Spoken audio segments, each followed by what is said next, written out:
Do do do do. Dooby dooby doo. And let's go here. And let's go here. And do do do do do do. Yes, yes. Almost there. Hello, Clean Frame. How's it going, sir? And that. And that. And that. And it.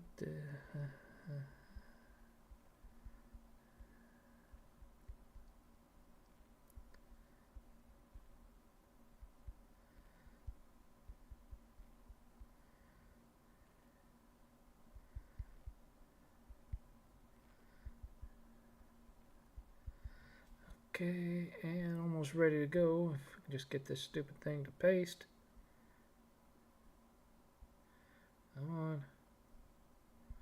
There you go. There you go, you stupid phone.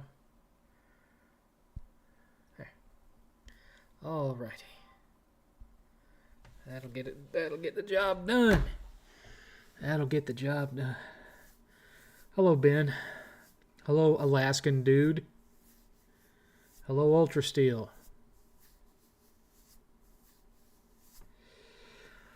Oh, the Chuck E. Cheese movie. Yeah, we're gonna talk about that one tonight. Oh, you got some splaining to do, Ultra Steel. You got some splaining to do. Hi, Juggernauts.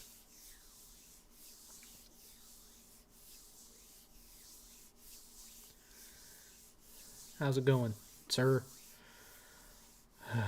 We've got about 9 minutes before the show proper starts, so...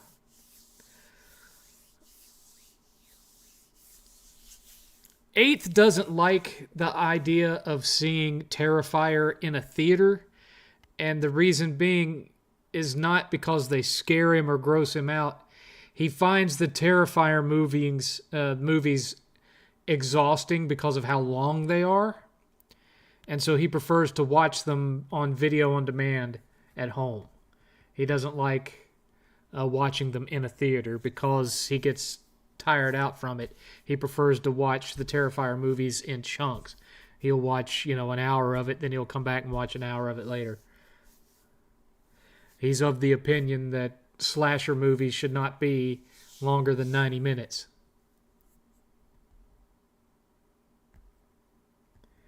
Octodad is $3. Should I get it? No, that game's terrible. Even if it is better than Hannah Montana, it's still garbage. At that point, all we're talking about is a matter of degree.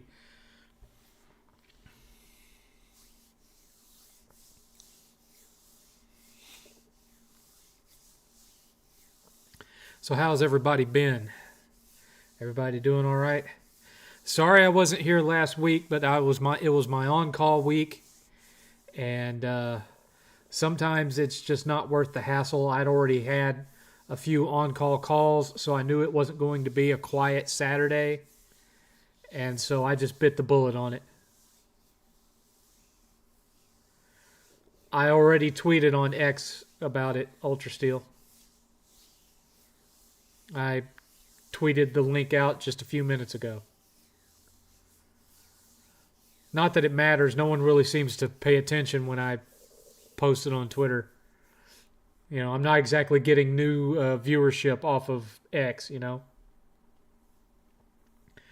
I recommend the Lollipop Rematch? I don't have it, Juggernaut, so I couldn't say.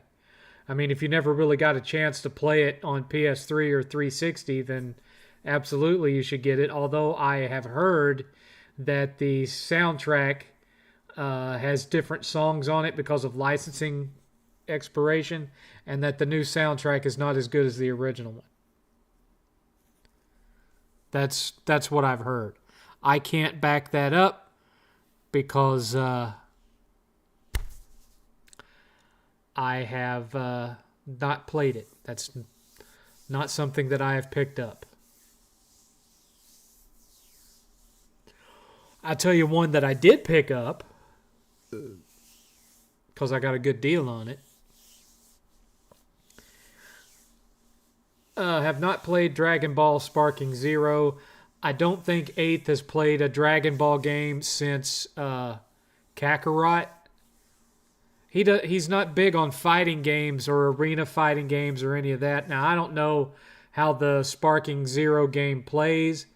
I just know as far as Dragon Ball games go, 8th has only liked one, that being Kakarot, because it was more of an RPG than it was a fighting game. But I have the one thing that I picked up because I got a good deal on it was Epic Mickey Rebrushed. I had the sequel on PS3, but of course the original was only on Switch or on Wii. But it had a lot of problems on Wii. The motion controls weren't that great, and the graphics could have been better because it was Wii. But I got to tell you, it's night and day on PS5. 60 frames per second. Everything's really smoothed out and colorful and not as jaggy. It just looks really, really good on PS5, and it plays better too because you're not having to deal with all the waggle. So I'm really liking Epic Mickey Rebrushed so far. There's some indie games that I want to get into, but I haven't had an opportunity to as of yet. Another one that I've been playing is that African-inspired Metroidvania, Zao or Tao or whatever it's called. I've been playing that, and that is pretty good. I like it.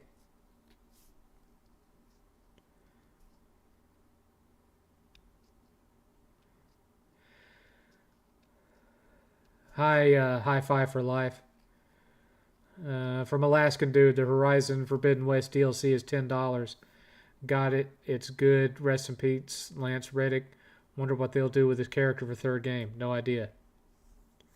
7th, from your time speaking with Solid Rev, do you take him to be a dude who may take a mere joke too much to heart? I didn't used to, but apparently he is now.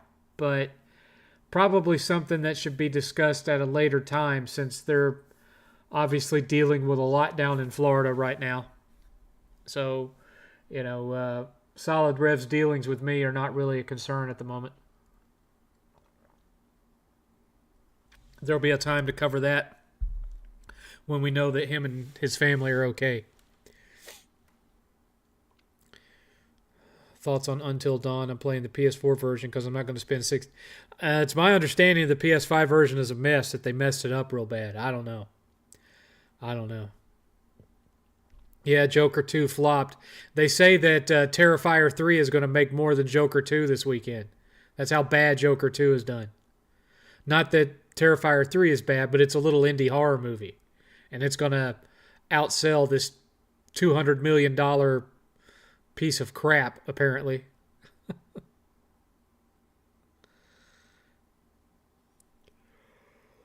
I think that director might have just scuttled his own career. Because apparently they made this movie that way on purpose as backlash for the fandom that built up around the first one. So, whatever. Yes, I saw the video of the robot, Elon Musk's new robot. Do I believe that any of them will ever be affordable for the average person? No. Not at all.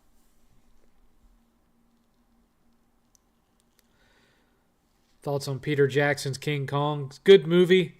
I don't think Jack Black was a good fit for it. He was just corny.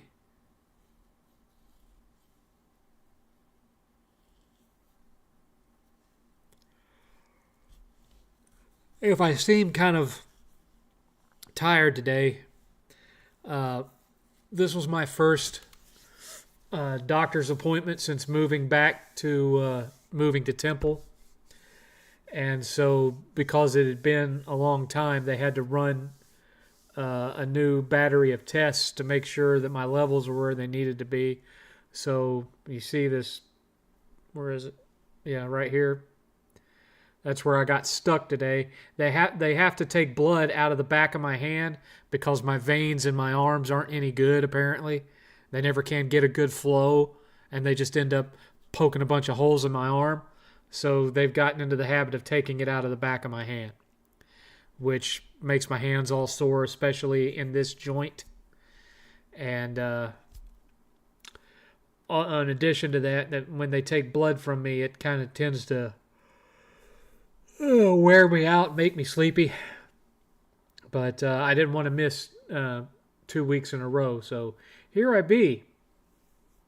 And that wasn't me telling you that I had to go to the doctor and get blood work taken today as a sympathy ploy for donations at all. So don't be worrying about that.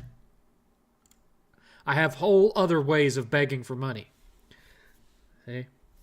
Anyway, it's 6 o'clock. It is Saturday, October 12th, 2024, and this is the 7th Cast. As always, I'm your venerable host, your friendly neighborhood 7th. 8th is up in his room playing Metaphor. He picked up Metaphor. And he picked up the Silent Hill sequel. He already platted the Silent Hill sequel, or remake, Silent Hill 2. He already platted it.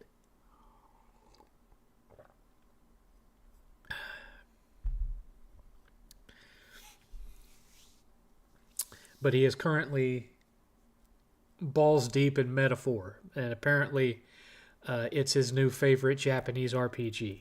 So I'm glad he's enjoying it. I've been playing Epic Mickey Rebrushed. Oh, I'm turning into a bloody casual. 8th is in the chat. I guess he decided to take a break. 7th, I have some Stephen King questions. Prepare this. Oh, Christ. Well, no veins when you lived off nicotine. My sister's a nerd. Well, I quit smoking in 2012. I quit vaping when I moved here, so I don't have any nicotine in my system. Silent Hill 2 remake was a good 7.8 out of 10, not an IGN 7.8 out of 10. I haven't picked up a tremendous amount of new stuff lately. 8th has, Metaphor and Silent Hill 2, and really, Epic Mickey Rebrush is the only thing that I've picked up for myself. I did get the physical edition of Iron Meat, just because I and Sarge liked the game so much, we wanted a physical copy of it, so we got a physical copy.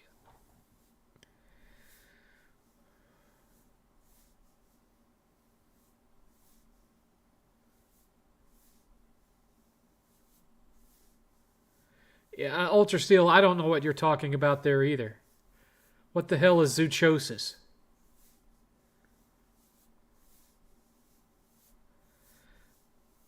Metaphor does look really good if you like Persona. If you're big into Persona, it's going to be right up your alley.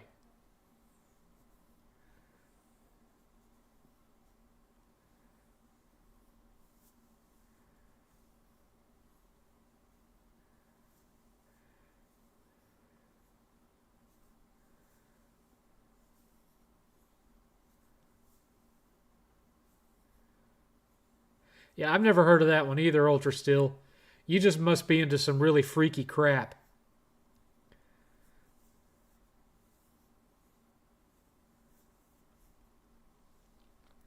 Anyway, so this neighborhood has an HOA. Our previous neighborhood had an HOA, but we never really heard from them that much. Well, neighbors let us know that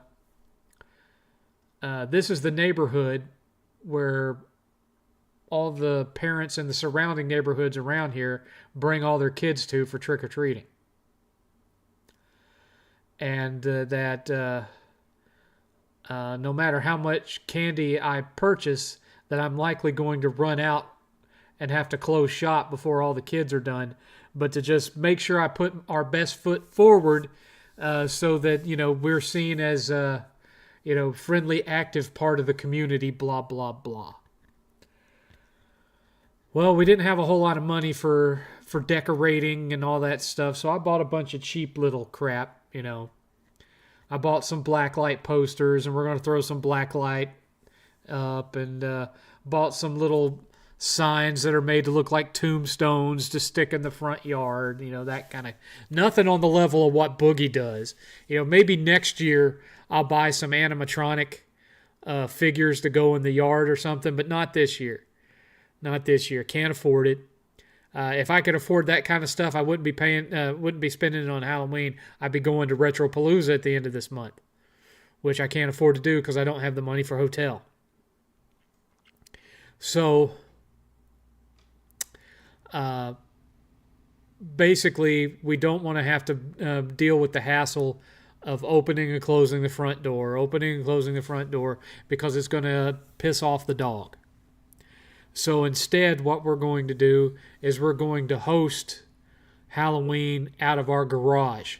We already have a wet bar, in the back of our garage from the previous owner. So we're just going to set up bowls with all the different kinds of candy on the bar. Me and 8th have matching costumes. We're going to put up some lights, put up some black light. We have a fog machine that's going to spray some smoke around. And also, to go along with the costumes, well, it's out of reach. I can't reach it now. But remember my megaphone that I used to use on the 7thCast all the time? I'm going to have that out there with me. And we also have a stereo system set up out in the garage. It was the same garage stereo that we had at the old house. And we're going to set that up. I've already created a Spotify playlist that has spooky music and horror-themed rock music and all. It's like 6 hours worth of stuff that I put together. And so we're just going to have the kids shuffle into the garage, and me and 8th are going to be behind the bar with our costumes on, which is basically just plastic masks made to look like skulls, but they light up. And they come with matching gloves that light up and make it look like you can see the bones of our fingers in them. And, we're going to turn the lights out in the garage and just let it be by the glow of things and let them come in, get their candy, and go out. So, that's what we're going to do. You can scare people by making the dog one of those ghosts with the sheets and eyes. No, she'll be kennelled. She'll be kennelled while we're out in the garage. We wouldn't be able to trust her around strangers coming in and out of the garage. But, if we put her, kennel her far enough away from the garage where she won't be able to hear people coming in and out, it'll be fine. It'll be fine. I've also got a little animatronic, skeleton pygmy looking thing that's he's dressed in a prison outfit and he's sitting in a cage with his hands like this, and he's motion activated, so when you walk in front of him, he pries the bars out, sticks his head through, it's like, let me out of here, let me out. He kind of reminded me of the guy that's trapped in the casket in the Haunted Mansion ride, where you go past him and he's like, let me out of here, let me out. It reminded me of that, so I bought him. He was $18. But, I figure if I'm gonna have to do Halloween to make a good impression with the new neighbors, I might as well have some fun with it. I'm already told that there's some guy on the back end of the neighborhood that does some kind of full-on haunt experience in his yard or whatever. And so, I know I'm not going to be best of show or anything like that. I just want to, have some fun with it.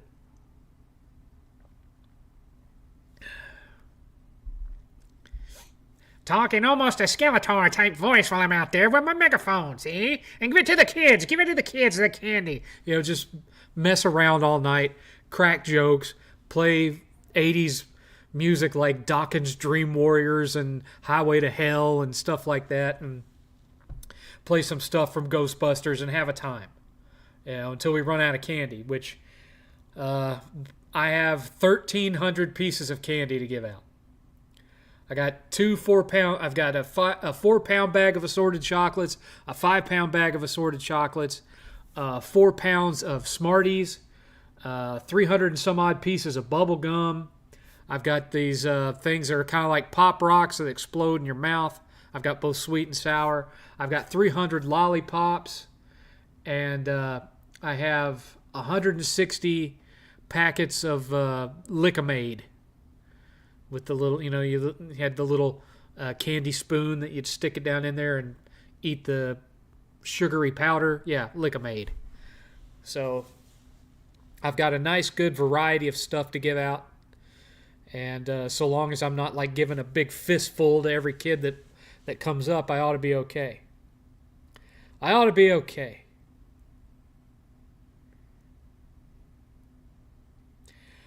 What would you do with the technique if you were able to double jump in real life?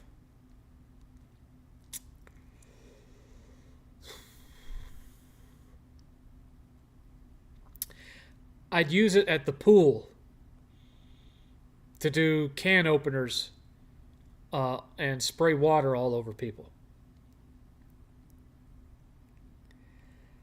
Hi, Living Legend. How's it going? At what age did you stop trick-or-treating? 13, I think, was the last time I went trick-or-treating. I mean, not including the times that I went with, took Tristan. Well, not including the times that I took 8th trick-or-treating. I've said his real name on here before. It's no big deal.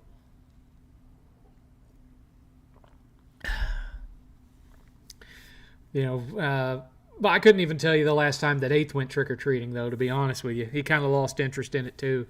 Younger than I did. Hey, Tokes. Thoughts on The Strangers? I've heard mixed opinions of the original. I don't care about home invasion horror. Doesn't do anything for me. 7, do you prefer to get your pumpkins from the pumpkin patch or grocery store? I don't do the pumpkin thing. I don't have any jack-o'-lanterns this year. And if I did have jack-o'-lanterns, I'd get fake ones. I don't have the patience to sit and carve a real one and have to deal with the mess and it eventually rotting and all that. I don't want to fool with that mess. All the way back to when I was a little kid, we've never done real jack-o'-lanterns. We've always used fake light-up jack-o'-lanterns.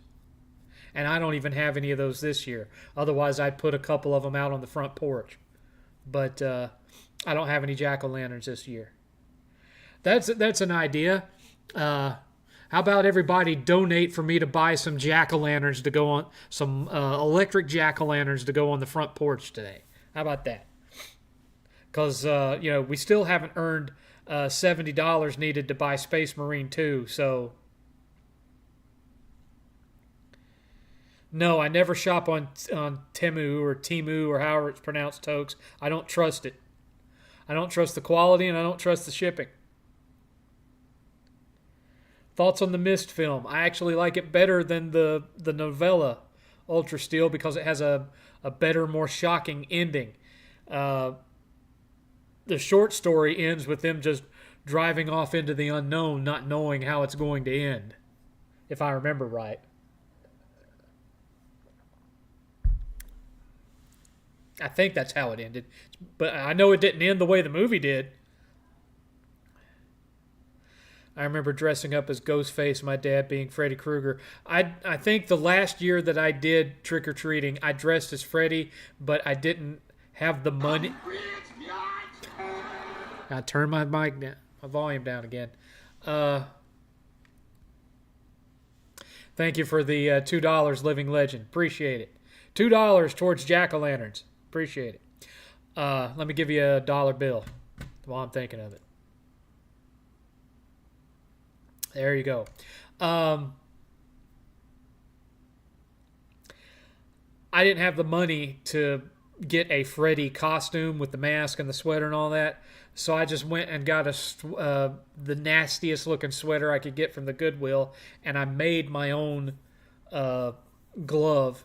I took a regular old workman glove, and I sewed some like copper plating around it, and I carved some knives out of plastic, and then I covered them in a silver paint to make them look like metal, and so then I did my own kind of burn makeup and crap.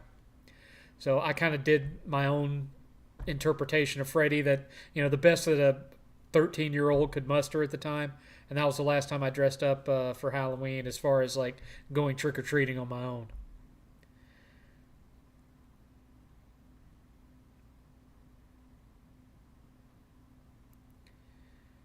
Were you in awe the first time you saw the behemoth monster in that carton? No, because I knew what to expect. I'd read the short story. Do you like any of the Far Cry games? If so, which ones? No, I'm not really a fan of any of the Far Cry games, to be honest with you. I've got the plat on a couple of them, but I don't know, man. They're just really formulaic to me. And I'm a guy that likes to go exploring and collecting things, and they're too formulaic for me. It's the reason why I didn't finish the new Avatar video game. It was just really formulaic, and on top of that, you were constantly, they injected a survival thing into it where you're also having to craft your own food, and you have to keep eating to keep your energy up, and I hate that kind of stuff. So I made it maybe 6 or 7 hours into the new Far Cry game, and I got bored and stopped playing it. Did you see the Tomb Raider animated show? I saw the commercial, but I haven't watched it. I haven't watched any of it. I don't care enough about... I mean, even if that show was great, I'd probably not watch it because I'm just not that big into the character. There's not that much of an appeal for me. I got my black lights going here for my poster, so as you can see, it's kind of making Sarge's hat glow. Did you guys notice in the video what the hat says? It's a little bit too bright, isn't it? See if I can pull it away. Dixie Norma's taxidermy will stuff your beaver. This was part of the idea that Sarge would have a whole collection of these obnoxious trucker caps with stupid crap written on them. And so this was the first one I picked up with that idea in mind.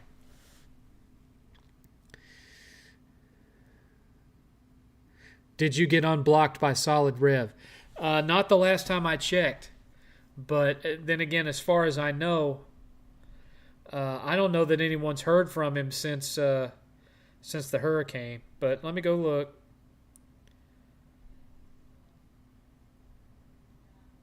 Nope. I am still blocked by Solid Rev. I don't even know what... Well, I have to assume it's related to the last thing I tweeted to him, but it was so innocuous and an obvious joke. It almost makes me wonder if sometimes he lets his son or his daughter screen his Twitter. I don't know.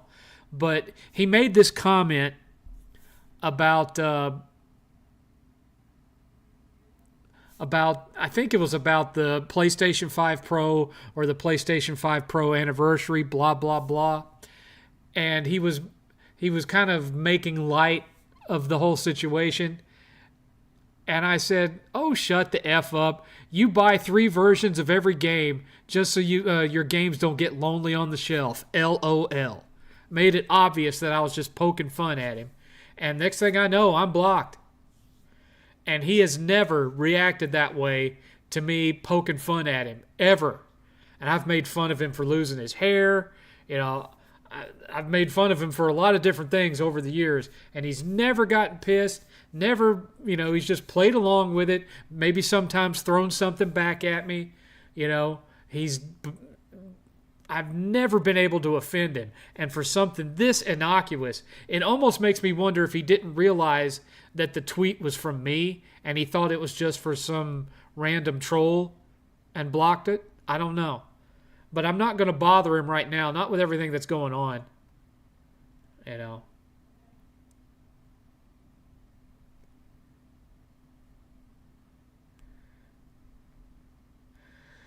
Really like the lighting on the bookshelf and the big curtain window. Yeah, that's all the black lighting that I have in here. I have black light here. I got black light on the shelves. I got black light over the retro gaming area back there. And I have more black lights because once we're done with Halloween, we'll be bringing those out of the garage and into here, and can use them for other stuff in here. And we've even talked about putting black light in that little right there, that light in front of the door there. Thought about putting one in there too. So, because that's back there is where my Turk 182 poster is, and is where eventually my jukebox will be once I can afford one.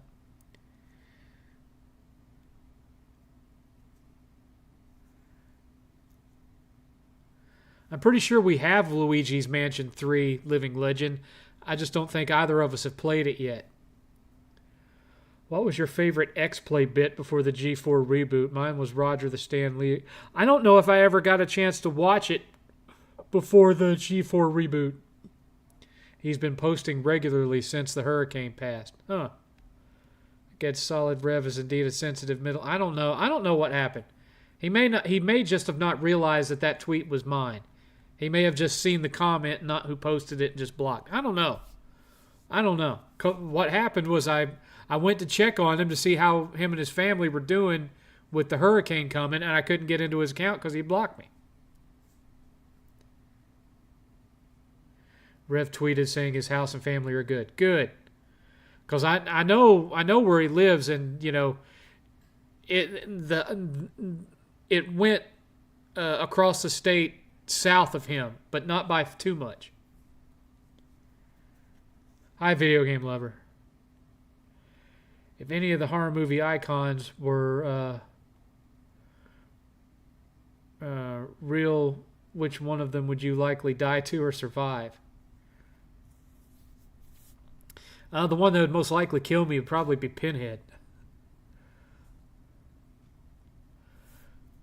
But yeah, if y'all want to, reach out to him and say,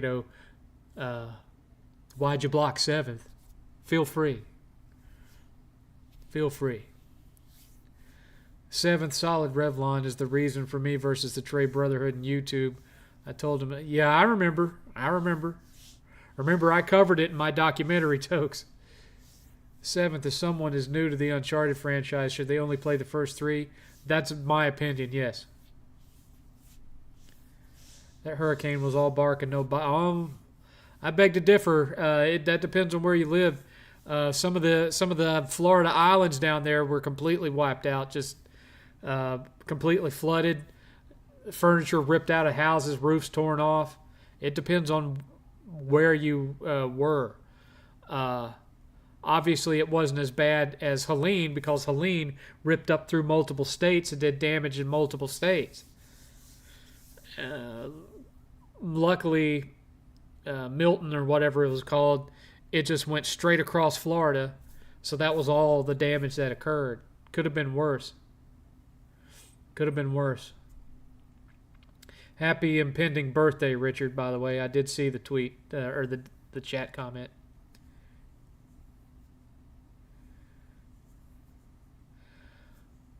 I don't have access to 8th's Twitter, Richard, and wouldn't want it. I don't play like that. I do not play like that, kind sir. 8th is a grown man. Why would I have access to any of his social media? Did I watch the movie Hellboy the Crooked Man? No, because it's in the theater.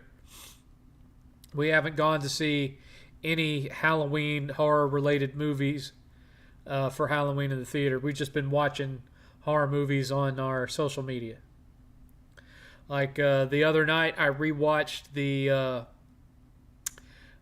remake of Poltergeist with Sam Rockwell. I still think it's okay. It's not as good as the original. I do have some problems with it, but it's not like absolutely terrible. It could be better, but for what it is, there's some things about it I like. And we've watched some other horror stuff. We watched the new VHS. The new VHS was pretty good. It's very alien themed. It's almost, I think maybe all but one segment is based around aliens. What was the worst hurricane you've experienced? I don't know. It was one of the ones that happened in the early 2000s in Florida. And it came in from the Gulf. And then it turned north and it followed I-75 north all the way up into Georgia. And so we lived north of Tampa, and we fled, went to Valdosta, stayed in a hotel in Valdosta, and the damn hurricane followed us and went over the hotel in Valdosta and knocked all the power out anyway.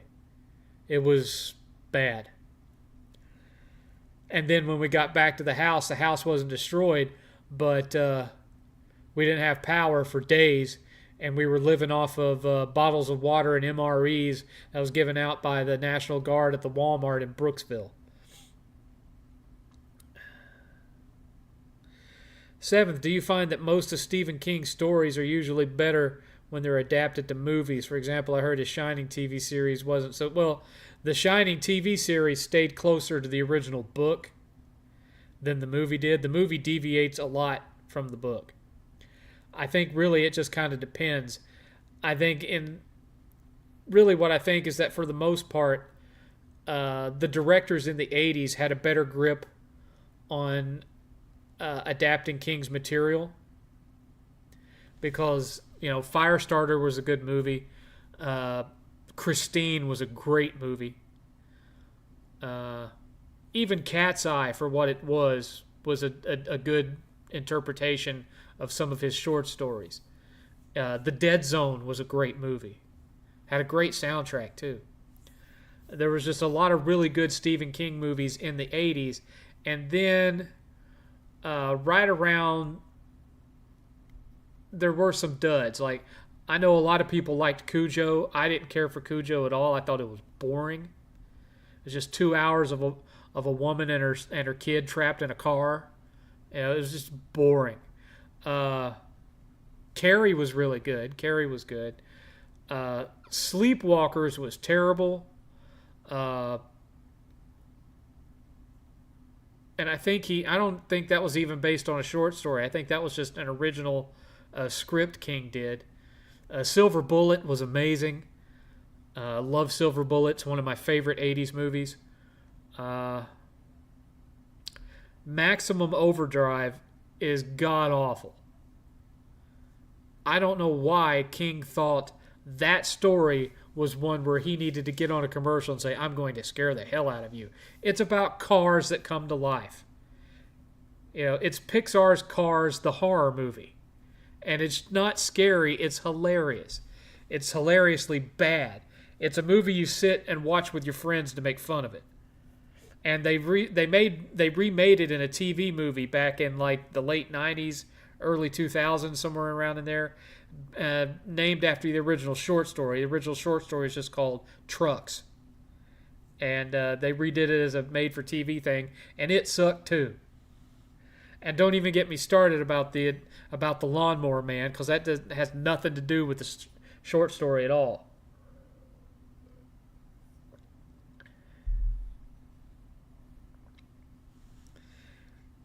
Are you enjoying Epic Mickey? Yeah, it plays really well, especially compared to the original Wii version, which didn't play well at all. What are some good Victorian horror movies aside from Woman in Black and Crimson Peak? The Others, maybe?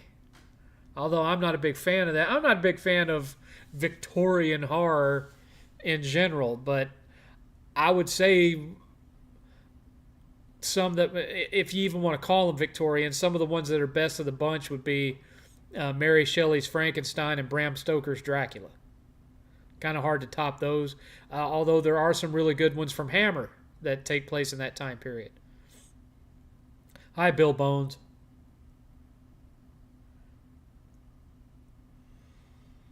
What was your memories when 9/11 happened? I was still a baby at the time. My mother watched in horror with what happened that day. I was at a. I was in my late 20s. Eighth wasn't born yet. I was married. And I was a field technician at the time, and I was at a high school in Myrtle Beach, South Carolina, installing a computer learning lab. And an announcement came over the school intercom that a plane had hit the World Trade Center. And then shortly thereafter, another announcement came saying another plane had hit. This was on purpose. We were under attack, and the school was being closed, and they're sending everybody home. And so we ended up spending the rest of that trip we would go to the school. School was empty, get our work done, and then stay at the hotel and just watch the news. It was rough.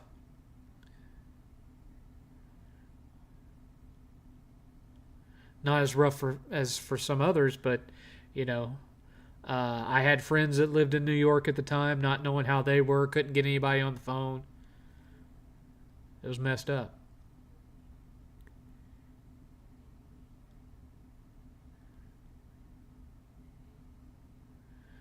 I guess he's not getting unblocked because the other person is blackballed and he's not replying back. He replied, he laughed about it in DMs, but he hasn't replied publicly. So I don't know what the deal is there. I really don't. Thoughts on Christine? It's a great movie. I mean, it's Stephen King and John Carpenter. That's fantastic mix. 7th, how much for you to make a video review for Hell Pie on PS5?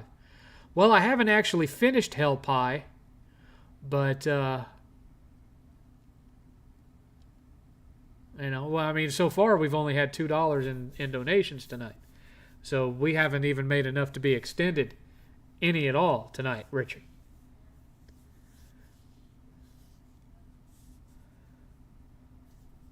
Seventh, have you read The Dark Tower? Yes, I've read all the Dark Tower books.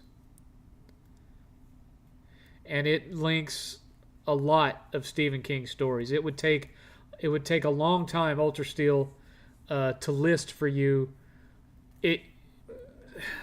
Stephen King basically used the Dark Tower books to turn most of his books into the Stephen King cinematic universe, basically. It links almost all of his books. Do you watch the TV show From? No. Thoughts on the 1997 TV series Spawn? It was better than the movie they put out. Also, Ultra Steel, if you just Google it, there are charts online that show you how all the books connect together. Let's see here. How much? These dudes don't really tip like that. You're right, they don't. They don't. Although, not everybody can afford to do what you do, Richard. Ultra Steel did tip $50 for me to watch an incredibly horrible movie that I need to talk about here. And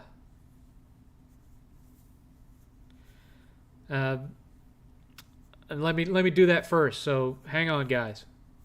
Hang on.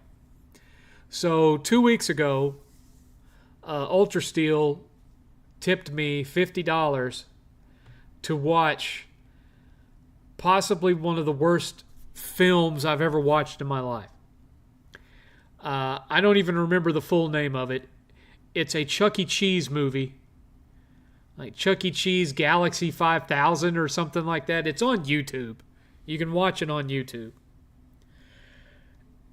And the gist of it is that Chuck E. Cheese and his pals are real. The Italian guy is like the actual head chef at Chuck E. Cheese. Like there's only one Chuck E. Cheese anywhere. And he's the head chef, but at the same time, for some reason, he has a history of being an intergalactic racer in an intergalactic racing circuit. And there's this little kid who his parents, I was phasing in and out of consciousness while I watched this, so some of the details are vague. His parents need $50,000 or they're going to lose everything. So where does this kid go? Does he talk to his counselor? Does he go to his church? Does he go to anyone that could offer any kind of actual help? No, he goes to Chuck E. Cheese. And he tells Chuck E. Cheese and, the Italian chef, Giuseppe or Luigi or whatever the crap his name is, tells all them about it.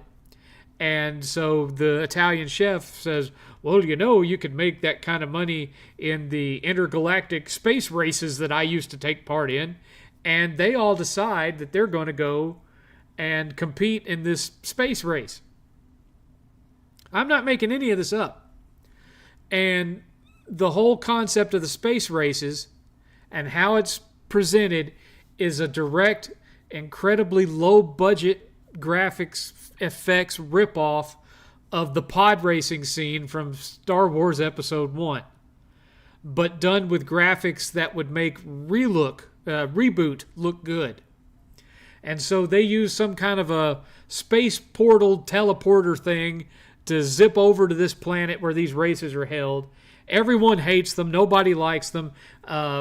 They meet up with a buddy of the Italian chef's who has this old jalopy that the Italian chef used to win a race, 20 years ago or whatever.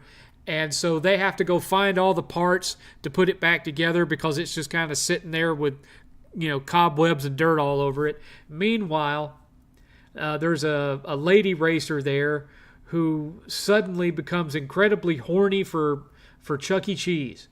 And she's like just really kissing his ass and sucking up to him and making it really, really blatantly obvious that,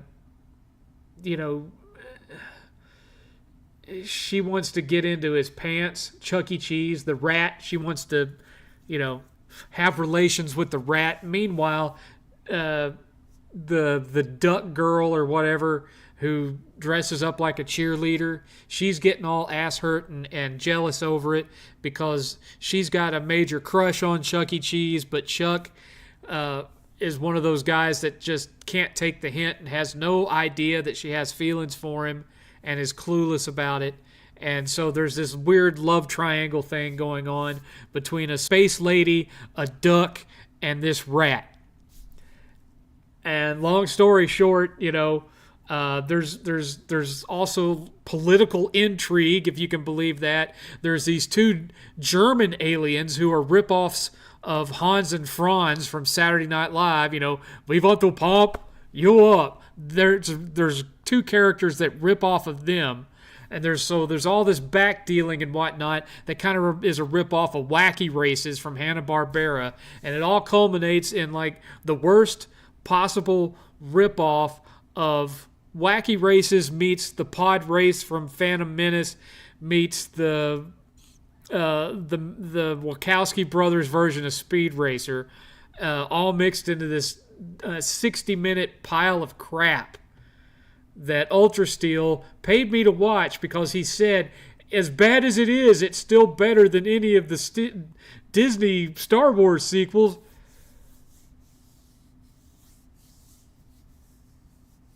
No. At least with Rise of Skywalker, I can turn my brain off and enjoy the action sequences. I feel dumber for having watched this Chuck E. Cheese film. I lost IQ points in the 64 minutes it took me to watch it that I will never get back. It was not worth the $50. The damage to my brain was not worth it. Thank you for nothing, Ultra Steel. I award you no points. May God have mercy on your soul. That was a piece of shit. Ugh. Oh. At one point, I wanted to either do a review of it, or I wanted to maybe have all of us sit and watch it together as a watch party on Discord or something. But I can't bring myself to do it. I can't expose you guys to that. Do not go watch this film. Don't look it up on YouTube. Don't go watch it. You will regret it. You will regret it for the rest of your natural life.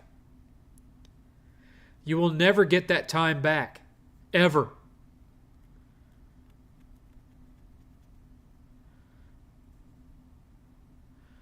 There will be decisions that you've made in your life that permanently affected the lives of others in a negative way that you won't regret as much as you will regret sitting through that film. And again, I use the term film lightly. Oh, it wouldn't have been good in the 90s either. It wouldn't have been good in the 90s either.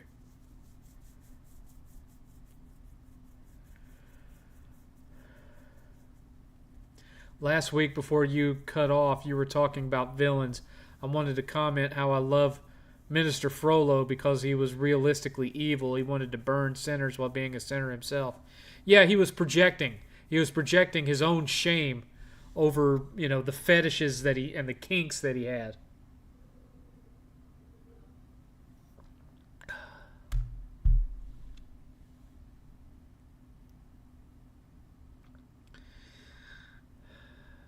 And Richard, I don't know what your budget is. I don't know what you could do comfortably without it hurting you. So if you want me to review Hell Pie, you just send me whatever you feel is fair for a video review of Hell Pie.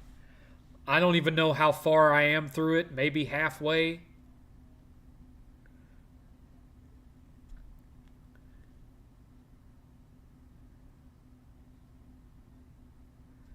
I am serious, Chris G. Don't watch that movie.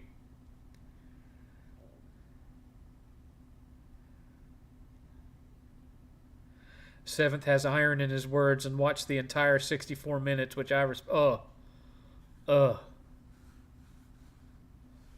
man. Thoughts on the original Space Jam? I was not a fan of Space Jam either. I was already an adult when that movie came out. I was playing music in my punk band when that movie came out. The only reason I ever saw it was because the girl that I was dating at the time had a little brother, and they didn't make a whole lot of money. He wanted to see that movie, and not only did her parents not make a lot of money because they were Amway salesmen out of their garage. That's how they made a living, was Amway. But they didn't want to sit through that movie in a theater. So me being the good boyfriend that I was, I took him to see it instead. And I mean, he had a good time, he had fun, and he enjoyed it, and that's about all I can say about it. I'm a fan of original Looney Tunes, original Bugs Bunny, not like the 40s Bugs Bunny, but the stuff, the stuff that was on the Bugs Bunny Roadrunner show when I was a kid. That's the stuff I like.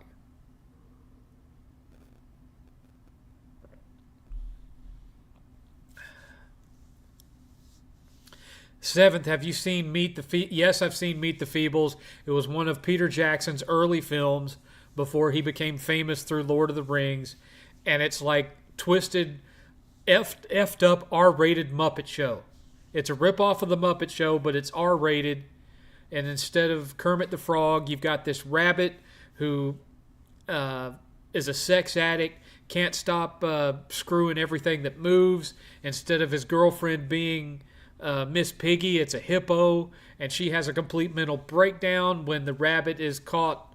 But she's also like screwing the guy that runs the show, who's like a walrus, and she has a mental breakdown and goes on a lone gunman style shooting spree, mass shooting, killing everything that moves, dressed as Rambo.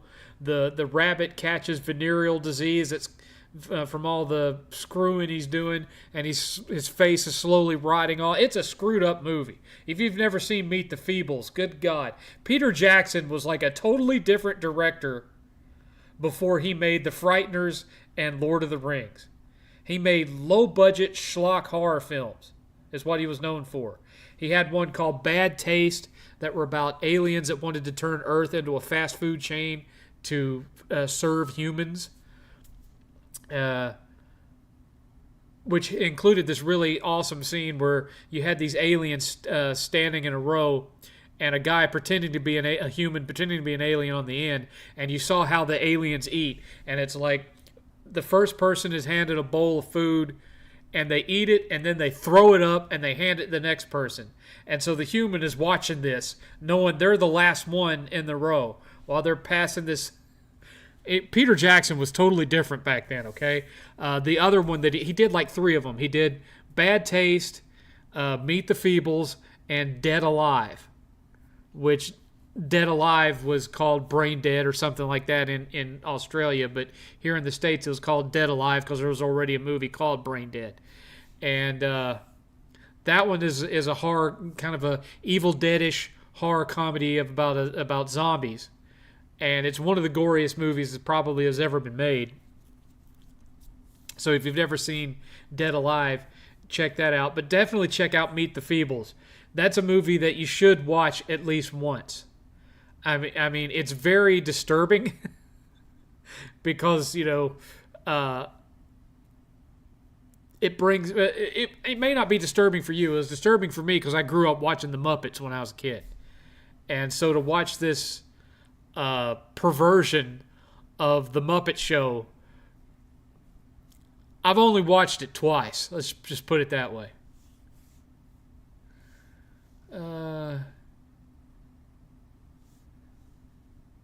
Like I said, Richard, whatever you think it's worth.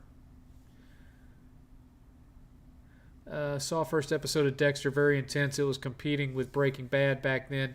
Never watched Dexter before, just terrible. Okay, well, like I said, don't go past season 5 and you'll be fine. I like the Trials of Mana remake. I have that as well. Thoughts on the show Gotham? They never could actually call the Joker and various other things because of rights. And so I didn't really like the whole twin brothers Joker thing. It was kind of weird. So there were some things I liked about it and some things I didn't. I really liked the guy that played Alfred. I never did like the kid that they had playing Bruce Wayne because he never looked like he grew enough to be Bruce Wayne. When they had the final scene where he's up on the roof and you can see him in the costume, it wasn't convincing at all because the kid was not a 90-pound nothing. He was a 90-pound nothing. $50 from Richard. Thank you, Richard. Get a dollar bill there. I will receive that money sometime in November.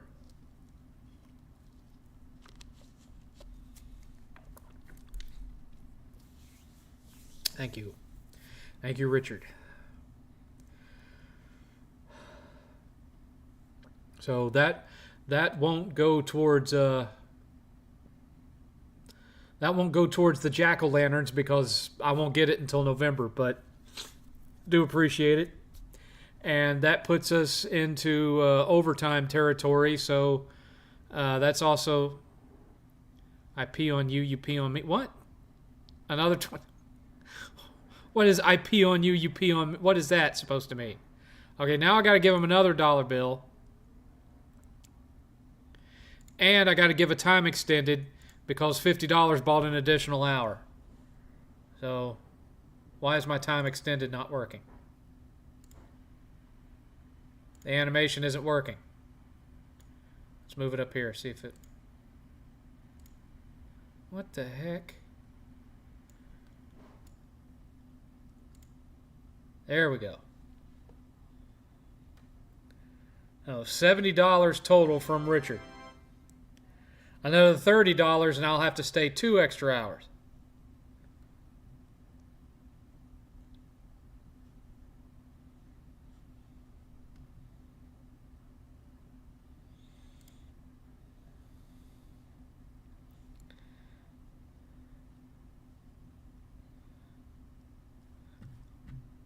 Seventh, answer Clean Frame's question. I picked up Visions of Mana. I'm having a decent time. What was your experience with the Mana games? I didn't really get to play them that much on SNES or the early days of Mana because I had an SNES, but I spent a lot of more of my time playing on Genesis than SNES. And I didn't really play the ones that were on PS1. So, I played the original one, and that was mostly it.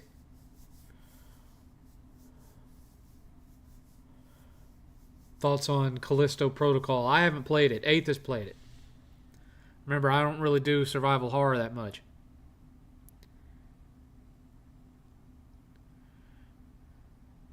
Thoughts on Hellboy? I liked the first 2 movies that Guillermo del Toro did. I haven't liked anything else so far. I haven't seen the new one.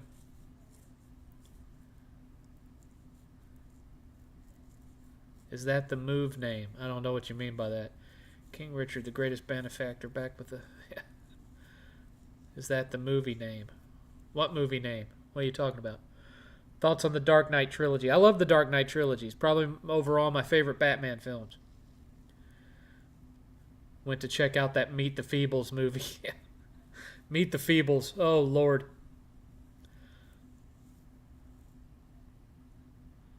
No. No, QB. The guy that was the butler in Gotham was not Watson in Benedict Cumberbatch's Sherlock Holmes. Watson in Sherlock Holmes was the guy that played young Bilbo in the Hobbit trilogy. Different actor. They're both British, but a different actor.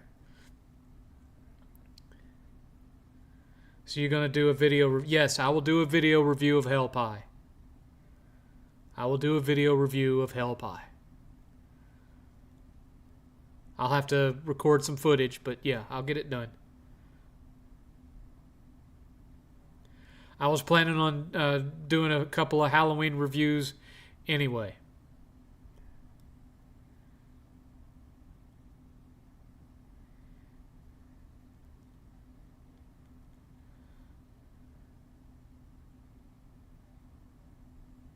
Rise of the Foot Soldier is a good English movie.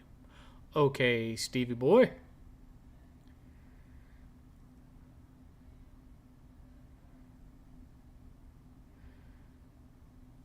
Ultra Steel, that movie should have been used in Guantanamo as torture. That's how bad that movie was.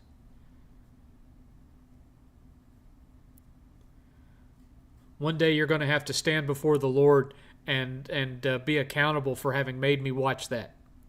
Did you ever collect any Batman graphic novels when you were... I had a lot of Batman graphic novels when I was a teenager. I had The Dark Knight Returns. I had Batman Holy Terror, Batman vs. Dracula, Batman vs. Spawn, Batman vs. Predator. I had a whole bunch of Batman Elseworld graphic novels. A whole bunch of them. Don't have any of them anymore. Sold all my comics because my wife was tired of them taking up space in a closet she never used. A glimpse into the hooligan scene. 7th, Joker needs his own video game. He deserves it. I'm not sure how that would play. 7th, do you feel that adding music to your house for Halloween helps set the mood? Depends on how it's done, man. Just depends on how it's done. Hey, Blaze 4K. How's it going, sir? Have you talked to Solid Rev yet? Have you set the record straight with him? I mean, I feel like I know what the tweet was, but it's so innocuous, I can't understand how he would take offense to it. because I've said way meaner things in the last 15 years, and he's known not to take it seriously from me. So if you would, Blaze, find out what's going on, man. Because if he took offense to it, I certainly didn't mean for him to. I mean, all it was a joke about how, shut the F up. You buy 3 versions of every game so that your games won't be lonely on the shelf. Which not only is that just, a seriously tongue-in-cheek joke, but it's also true. He always talks about, I'm only going to buy 1 version this time, and then he buys it on everything that he has. You know it. So I wasn't saying anything that was a lie. I don't know why he blocked me. I don't know if maybe he thought it was somebody else that was tweeting it. He didn't see it was my name, and he thought he was just blocking a troll. I don't know. I went to check up on him because I knew that hurricane was going to go pretty close to where he was, and I couldn't message him to see how he was because I was blocked all of a sudden.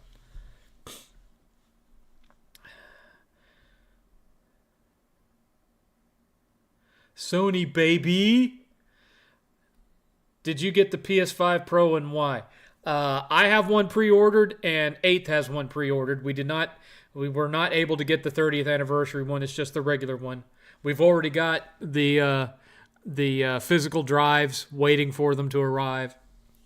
So, and the reason being, 8th, I only got one because I came into some money and I knew 8th wanted one, and I was like, well, if we can both get them at the same time, fine.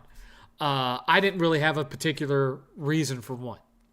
8th wanted one really bad because he wants it to improve the performance of the PSVR 2.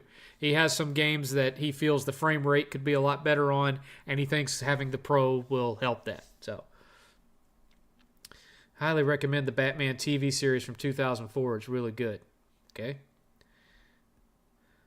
7th, I'd say to the Almighty that Star Wars is currently in such a bad place that even this silly Chuck E. Cheese movie... Okay.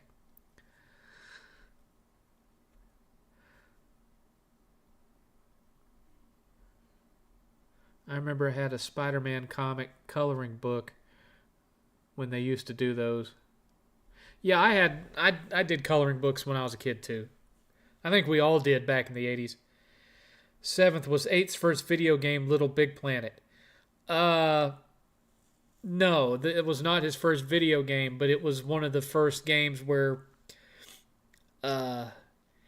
he really got absorbed into it and focused on learning it and mastering it and doing it without my help. Up until that point, most of his gaming was me helping him win Lego games or stuff like Kung Fu Panda, Cloudy with a Chance of Meatballs, Mega Mind, that kind of stuff. And, mostly licensed kids games. And then Little Big Planet comes along, and that was the first time that he really sat down and wanted to tackle a game on his own. Although he pretty much did that with Kung Fu Panda too, right around that same time.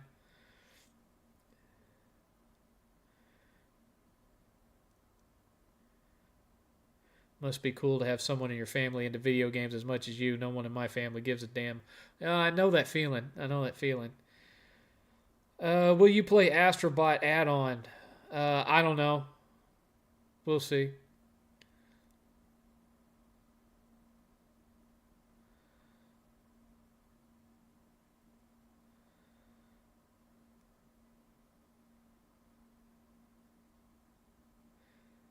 Did Rev buy multiple copies of Space Marine 2, I wonder? I wouldn't put it past him. He's kind of known for that. That was the whole point of the joke. I still don't have Space Marine 2. I still don't have it.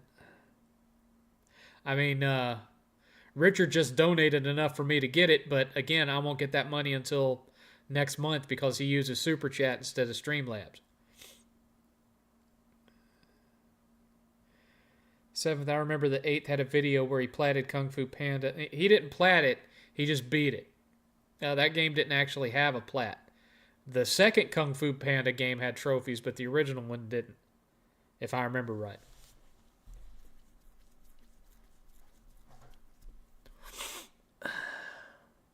If I remember correctly.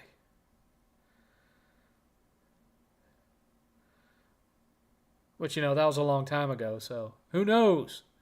Who knows?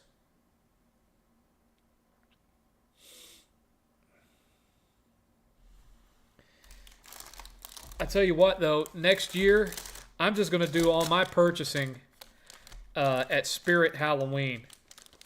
Because trying to buy Halloween stuff at Amazon, you never know what you're going to get. Like, I bought some signs that were supposed to go in my yard, that condemned, get out, that kind of thing. And the signs that I got were nowhere near the size that they made them look like on Amazon. I mean, look at this tiny little thing. Look at this tiny little thing. Whatever. Whatever, you guys.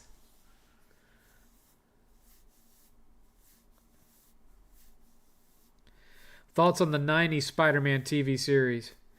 I think it's absolutely ridiculous there's not a complete set DVD or Blu-ray out there. I think the whole thing is on Disney Plus, but yeah, I don't think it's ever been made available, the whole thing physically. I was not that big of a fan of it. I liked the X-Men show, but I didn't watch the Spider-Man one all that much.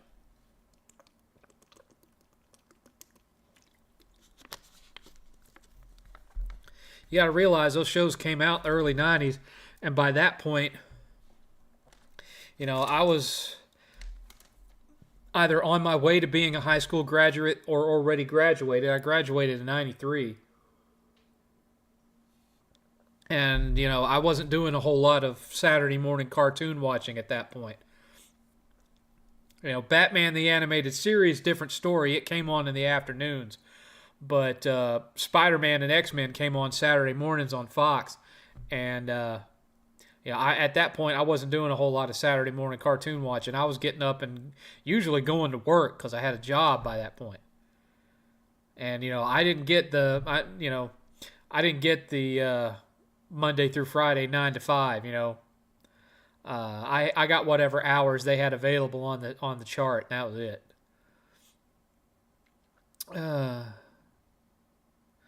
7th, I saw your old review of Super Dodgeball and 8 threw a ball at you at the end. I missed your skits.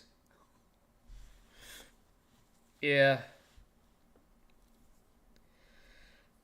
That was before I'd really decided what I wanted to do in regards to redneck retro reviews. At the time, I was like, well, that's just going to be me doing the same kind of reviews I do, but about old games. And then I turned around and decided, I think I'd rather do it as a character. So, Sarge was born.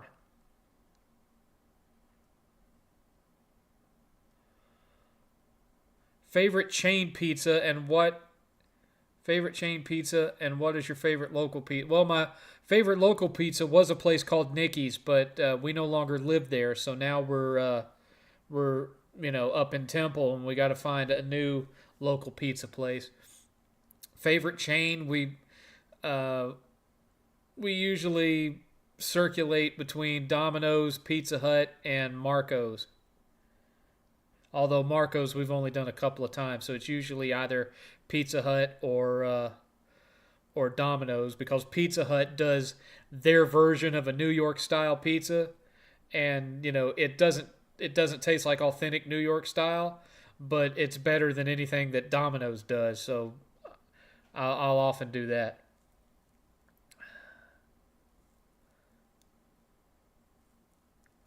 Thoughts on Paper Mario: The Thousand-Year Door? I just started it today.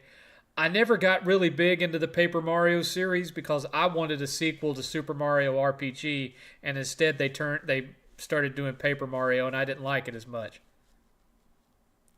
Is what it is. What are some of your favorite skits done with 8th in your videos? Oh Lord, I don't know. I mean, he really wasn't in that many of them. Like we did the Call of Duty one. where he bashes me in the back of the head with a frying pan. We did that one. But the older he got, the less he wanted to be on camera. So there's actually, in reality, there's not that many videos with him in them. How often do you buy Blu-ray and 4K Blu-ray movies? I'd buy some every once in a while because if internet ever went down, I'd be fine. Whenever Amazon puts some on sale. Like I just got the 4K Blu-ray of Goonies the other day for $10. I already have the 25th anniversary edition or whatever on regular Blu-ray in like a nice box set, but I bought the 4K because it was just $10. So, if Amazon's having a sale where they're selling them for like $14.95 or less, that's when I buy 4K Blu-ray. That's when I buy them.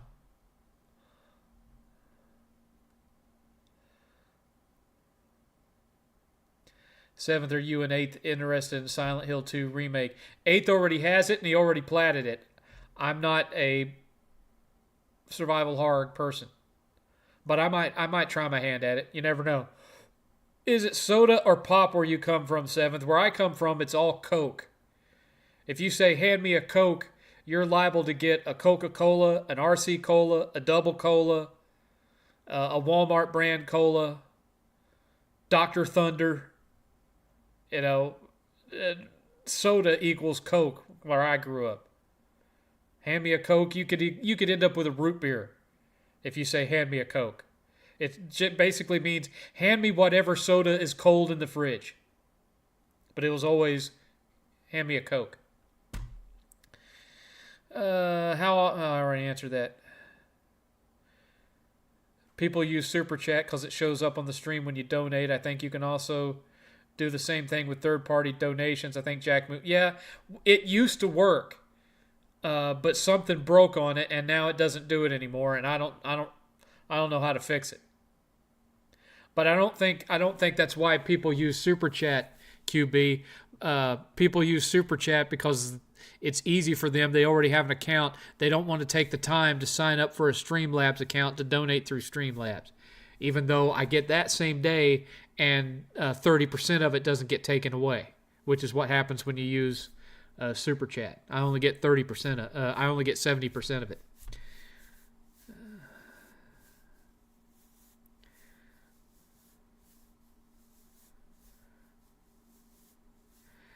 7th, how about that Sarge lore? Is Sarge related to Barth? No, they're not. No relation. No relation. I know they sounded similar, but that's mainly because I couldn't do the actual Barth voice from You Can't Do That on Television. Try as I might, I couldn't pull it off, and Sarge didn't exist back then.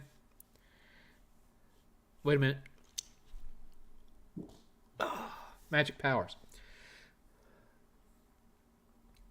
Who's the best voice for Batman and Joker, in your opinion? Well, as much as I'm not happy with him right now because of his politics, I'd say for Joker, it's Mark Hamill, and for Batman, it's Kevin Conroy. May he rest in peace.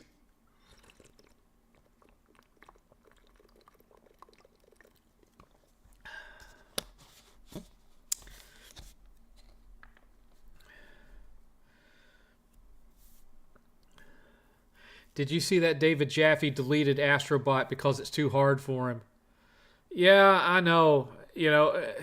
He got upset trying to beat one of the challenge missions, which, I had trouble with a couple of the challenge missions myself because my hand-eye coordination is deteriorating, and I couldn't get it done, and so I had to have 8th help me with a couple of them because my hands just don't react as fast as they used to. I mean, I'm about to turn 50, guys. I was able to beat the game, but some of the challenge missions, there was like 3 or 4 of them that I had to have. Was it 3 or was it 4, 8th? There was 3 or 4 of them where I had to have 8th do them for me because I couldn't. My hands just weren't working right. Yeah, 8th didn't actually have fun doing that Call of Duty video because by the time that came around, he had become kind of more aware of the audience factor, and he didn't like being on camera anymore. And I kept making him redo scenes because he wasn't giving me the performance that I wanted, And plus, he kept missing the timing on hitting me in the head with the frying pan, because of course he couldn't really hit me with the frying pan. It would have injured me. So it was a forced perspective shot to make it look like he was hitting me. Since I couldn't see him because I had my back to him, I needed him to emphasize with his voice when he was hitting me, so I would know when to react to him hitting me. And because he wasn't doing that, I was reacting late, and so I kept making him have to do it again. And we had to do that particular scene 6 or 7 times before he got the timing close enough to where it was passable. So it wasn't his fault, I just didn't have a way. What I needed was a mirror set up in front of me so I could see exactly when he was coming behind me. That was behind, put a mirror behind the camera so that I could see him coming behind me, but I didn't have a mirror. And so I had to rely on him walking by and, saying, with his, whatever his line of dialogue was, emphasizing the moment that he struck me so that I could react to it. It was easy to do the reaction to getting kicked in the nuts by my common law wife at the time, because we did that in multiple camera angles. But the other one was one shot of me on my knees holding my nuts in agony as they're walking behind me, and first she walks away and then he walks away, and on his way out he just whacks me on the back of the head with a frying pan. So, he didn't like the fact that I had to make him do that shot over and over again. And I think that pretty much soured him for the most part to YouTube.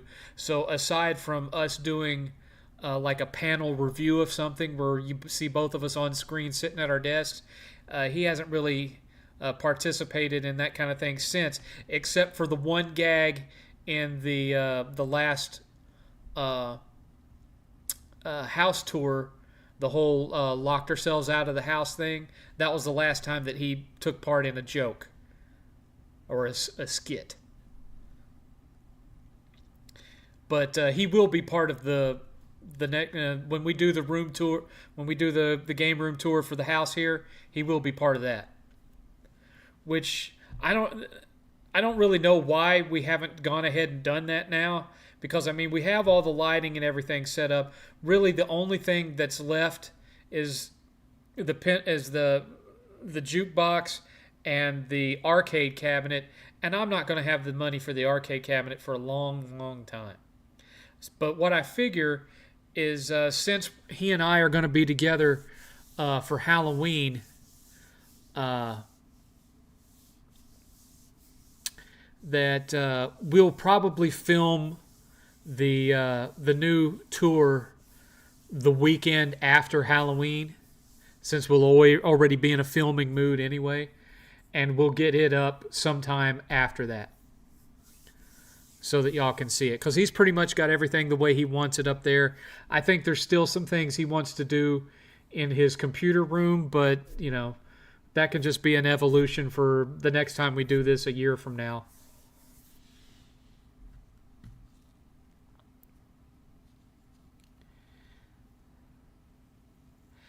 Agatha is really good. The detective noir accent only lasts one episode. After that, it gets interesting and intriguing. I watched the second episode, and it bored the hell out of me. So that might just be more you than me, Clean Frame. I've seen people say Jeff Bezos doesn't deserve his millions by becoming a billionaire for building Amazon. Well, okay. What would you rather do again? Watch the greatness that is the Chuck E. Cheese movie, or play the greatness that is Hannah Montana from start to finish again? I would endure the Chuck E. Cheese movie because that's only 64 minutes. Hannah Montana takes about 5 hours to 100%, so no thank you, sir. No, thank you. Oh, by the way, oh no, I can't do the 2 hours thing because we got extended by an hour. So it's still 3 hours remaining. So I don't have to use that yet. Never mind. We are currently $28 away from me having to stay 2 extra hours. Thoughts on Van Helsing? For a 2004 movie, the CGI was pretty damn good. Some of the best werewolf designs in a movie. I think this is the closest to Castlevania we'll get in terms of movies.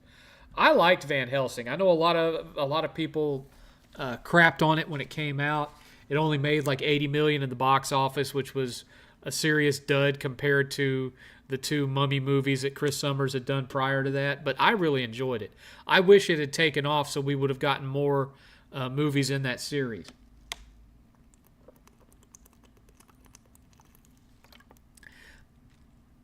Now, that being said, it wasn't perfect.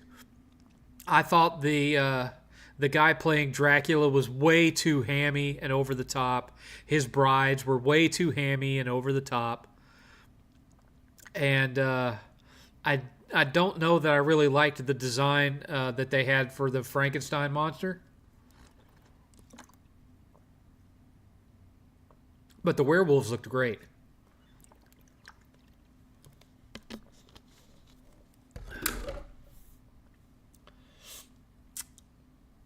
Let's see here. Do they not know what Pepsi is where you're from? I'm from Tennessee. And even though RC Royal Crown Cola was made in Chattanooga, where I grew up, Coke was it. You know, Coke was the big thing. Pepsi was like was fourth in Chattanooga when I was growing up. It was Coca-Cola, and then it was Barks Root Beer, and then it was Dr. Pepper, and then it was Pepsi, and then it was Sprite, Mellow Yellow, and Mountain Dew. Yes, when I grew up, Mellow Yellow was more popular than Mountain Dew.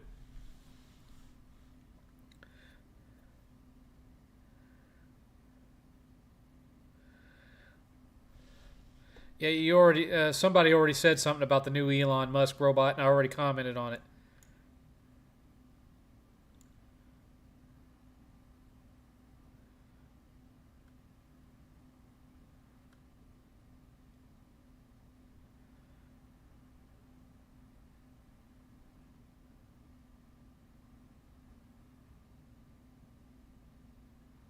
It was 4. He helped me with 4. Okay.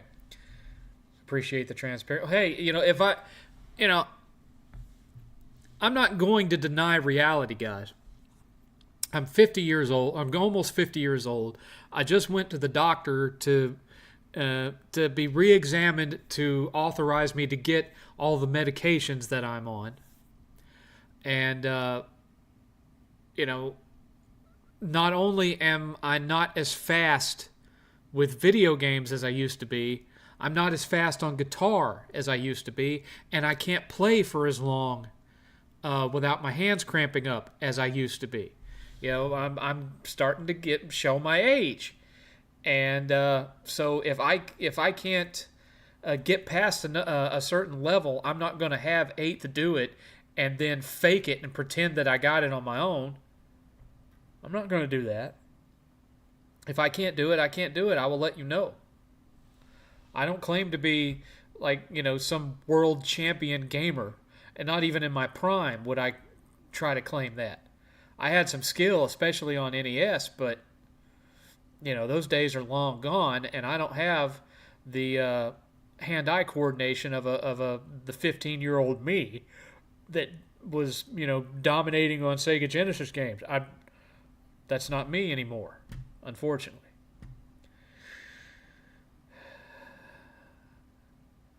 I liked the guy who played Batman on Crisis of Two Earths. Wasn't that the guy from Supernatural?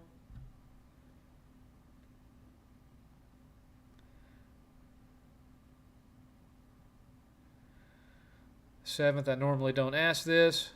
I won't get too into this. but I just got off the phone with my mom. If you could, please pray for my dad after the stream. Much appreciated. Uh, DM me your dad's name, and I'll have him added to our family prayer chain. Frying pan was a good idea and kind of works as an homage to games since Conker's bad. Well, yeah, frying pan was just, that's been used in video games and Three Stooges, and that was somebody getting whacked with a frying pan is never not funny. My favorite use of it probably is from Throw Mama from the Train, where Danny DeVito and Billy Crystal are sitting at the dining room table, or the kitchen table, and seemingly out of nowhere, Danny DeVito's character says, "You lied to me!" And he grabs a frying pan and just whacks Billy Crystal right in the face with it, knocks him out. It's one of my favorite times that anyone has used a frying pan and a weapon in media. I love that scene. I have a meme of that. So every time at work somebody doesn't meet they tell me, I'm going to have this done in 30 minutes. If they take 10 seconds more than 30 minutes, I send them that meme of Danny DeVito saying, "You lied to me," and bashing them in the face with a frying pan.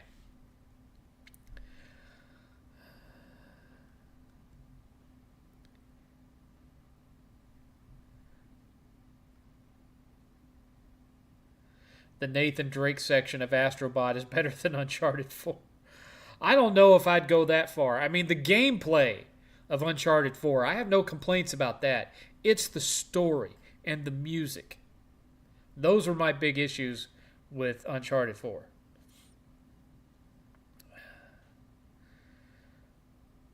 Seventh, what was your favorite year of 7th Halloween? Probably the first and only year where I did a full 30 days. I had fun doing that. Unfortunately, nobody watched it.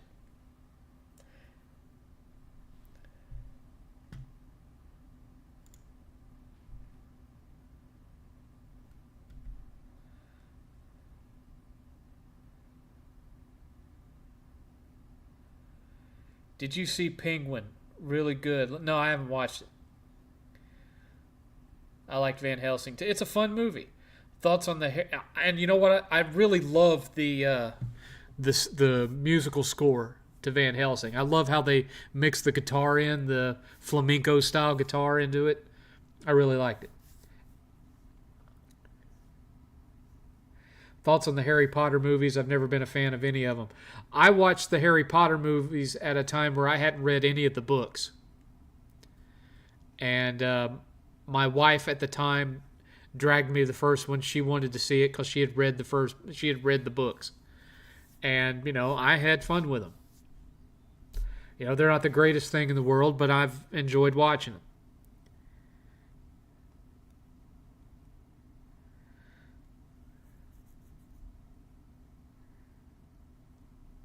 Ain't nothing wrong with being a billionaire, but forcing your employees to pee in bottles so they can reach their delivery times is not. Yeah, that's pushing things.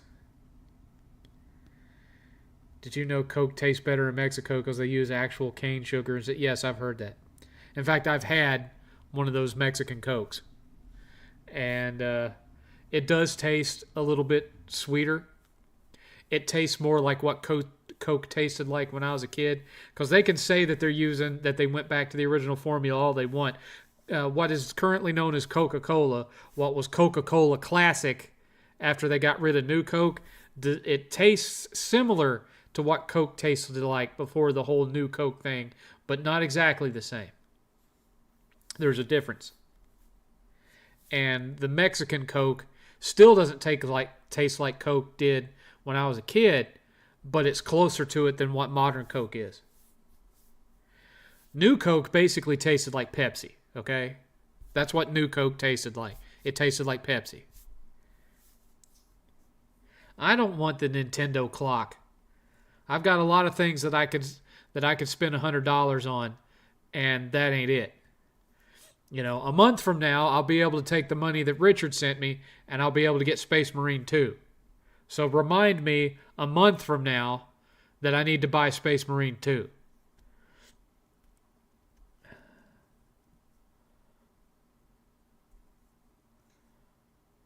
My dad is in his 60s. His birthday is next month. He still plays games whenever he has time after work.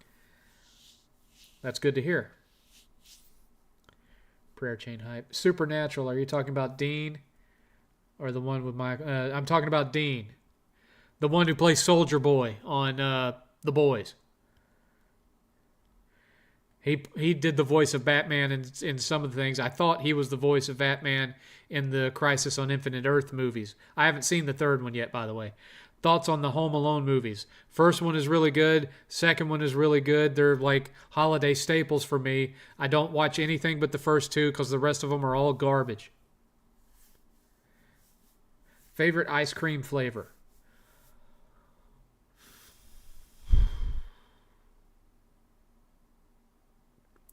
I like a really, really rich chocolate with chunks of fudge in it.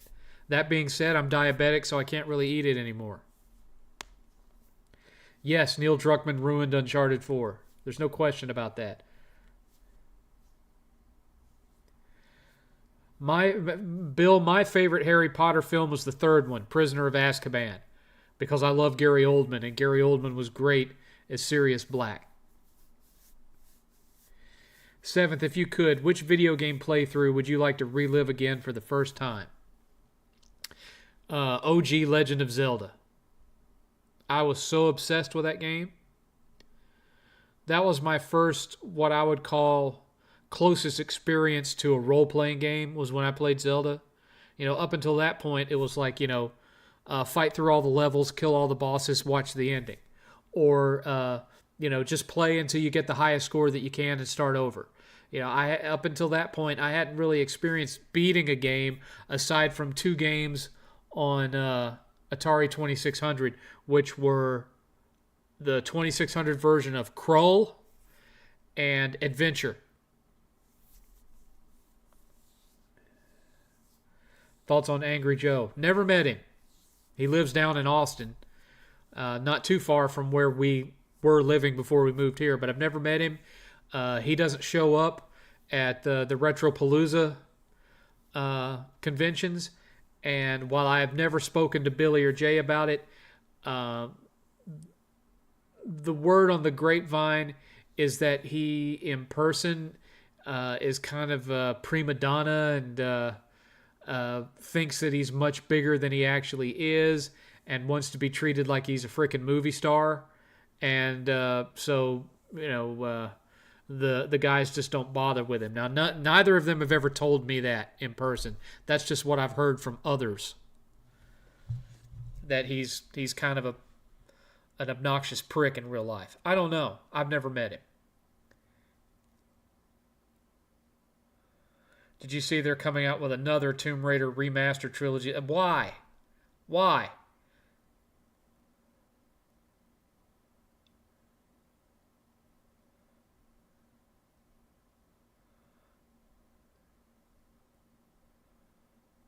Yeah, I don't understand the lack of love for the old NES Zelda games. It's like, they don't. It's like no one appreciates anything that's older than the Wii.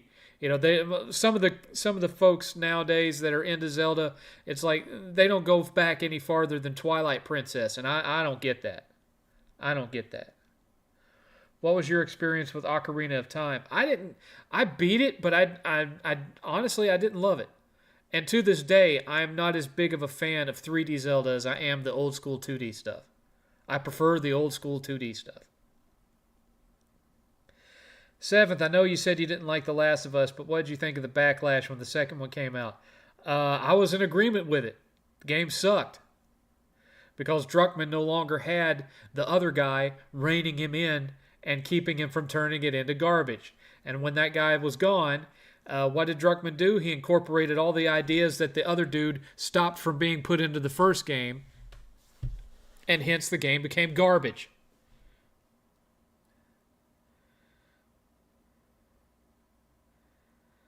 I never really got into Metal Gear Solid because I'm not into stealth games.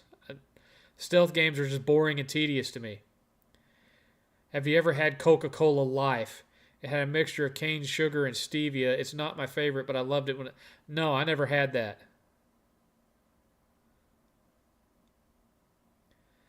For real, I love most Zelda games, old and new. I love Zelda 1, Link to the Past.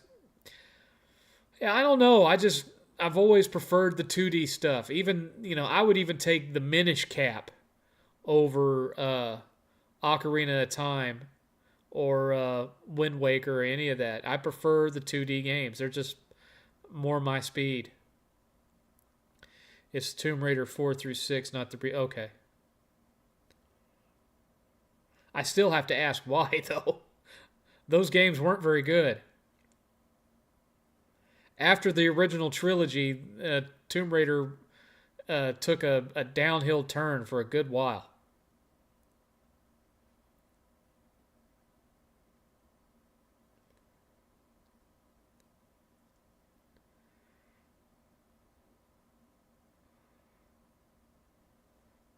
Do I like floats, like root beer float or Coke? Not really. That's to the point where it tastes like it's too sweet. I like sweets, but I have my limits. There's some things that they're just too sweet, too rich, and root beer or Coke floats are one of them for me.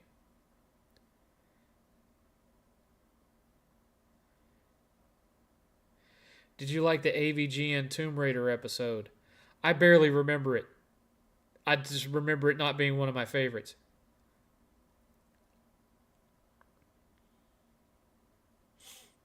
I guess it's at least nice that they're accessible for people who care. Look, I can only get excited by so many remasters. You know, it's got to be something that I haven't played in a long time that I want an improved, updated version of. Those Tomb Raider games, I don't really care about them. If they announced that they were remaking or remastering Legend of Dragoon, I'd probably shit myself in excitement, but not Tomb Raider. Yeah, we haven't bought Echoes of Wisdom yet. Maybe 8th will get it for Christmas. I don't know. Depends on how money goes. 7th, which toddler shows did you make sure 8th avoided when he was young? I hope you didn't show him Caillou. That kid, no, he never watched Caillou. But the one that I absolutely refused to let him watch, I didn't let him watch Teletubbies, and I especially did not let him watch the Boobahs. The Boobahs are a horrific dystopian nightmare. To this day, I have nightmares about the Boobahs. Don't ever, if you ever have kids, don't go back to the old days, well, what would be the old days for you, and let them watch the Boobahs. Part of the problem that we're having nowadays is because parents are letting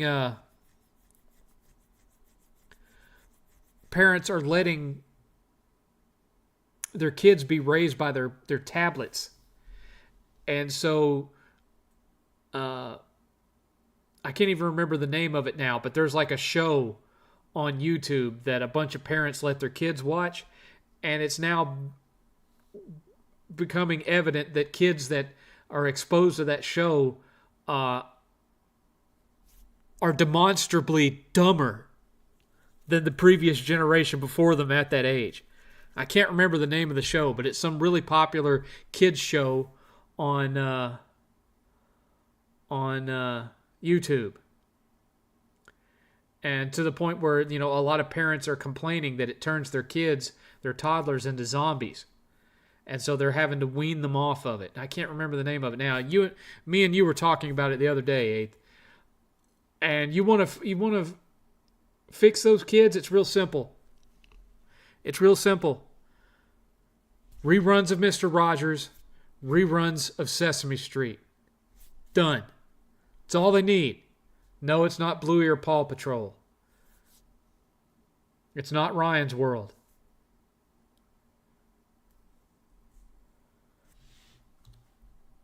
That's it. That's it. Coco Melon.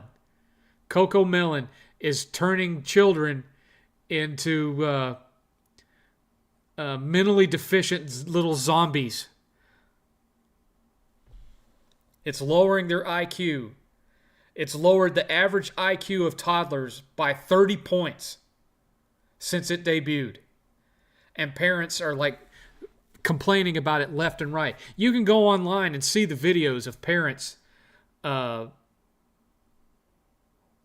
hating on that show because of what it does and its addictive nature and how it can actually cause a child to develop ADHD because it prevents them from developing an attention span.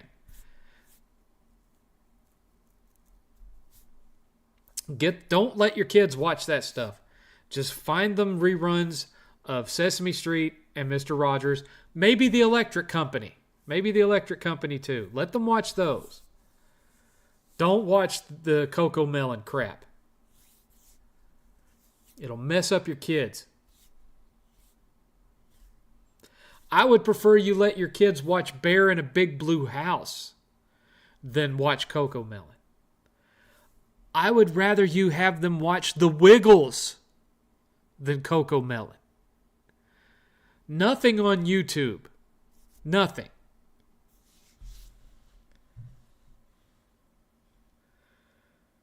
Really, Sesame Street is all they need. It's all they'll ever need. Sesame Street would be fine. Would you be interested in giving The Walking Dead Season 2 a second chance? It gets better. I have no interest in that. Someone would have to pay me to watch it. Sony is too arrogant, becoming like Apple. Okay.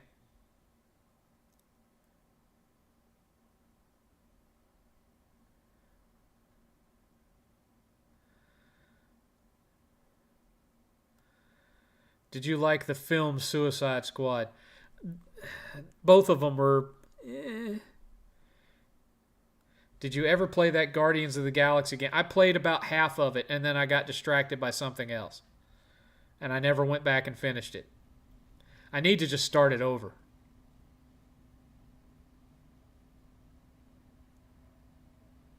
Seventh, we need Mr. Rogers. Today's kids need... Well, Mr. Rogers was the stuff, man. I mean, I know nowadays it seems like super low budget and simple, but sometimes that's all you need. Yes, I like the Muppets. My personal two favorites are Animal and Swedish Chef. If I was going to have any representation of the Muppets in my game room, it would be Animal and Swedish Chef.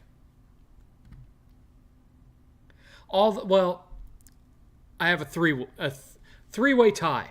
Animal, Swedish Chef, and Dr. Honeydew and Beaker. I love Beaker. Beaker cracks me up.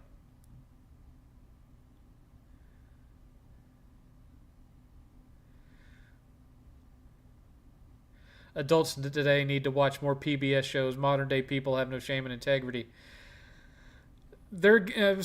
Modern day people have had their attention spans sucked away just as much as the kids do in some ways. It shocks me to go out in public and to talk to so many people that are under the age of 30 that are just absolutely vapid husks. You know, Eighth's not like that. His friends aren't like that. But I run into people like that all the time. It's nuts.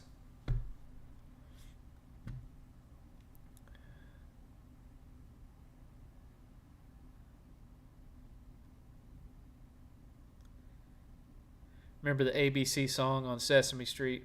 I remember more songs. I think I remember more stuff from the Electric Company, but I don't remember if it was the song from Sesame Street or the Electric Company, but the one that I remember the most is the one that would play that cartoon of a pinball being bounced around in a pinball machine. And it was 1, 2, 3, 4, 5, 6, 7, 8, 9, 10, 11, 12. That's the one I remember.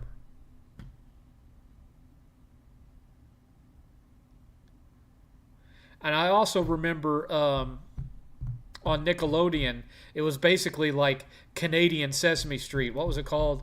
Calliope. And it was a bunch of Muppets living in a house together. And it was from Canada. It was called Calliope. I remember watching that one a lot because it had these two two little twin brothers that were these obnoxious little shits, and they were always playing Gotcha Last. Gotcha Last, Gotcha Last.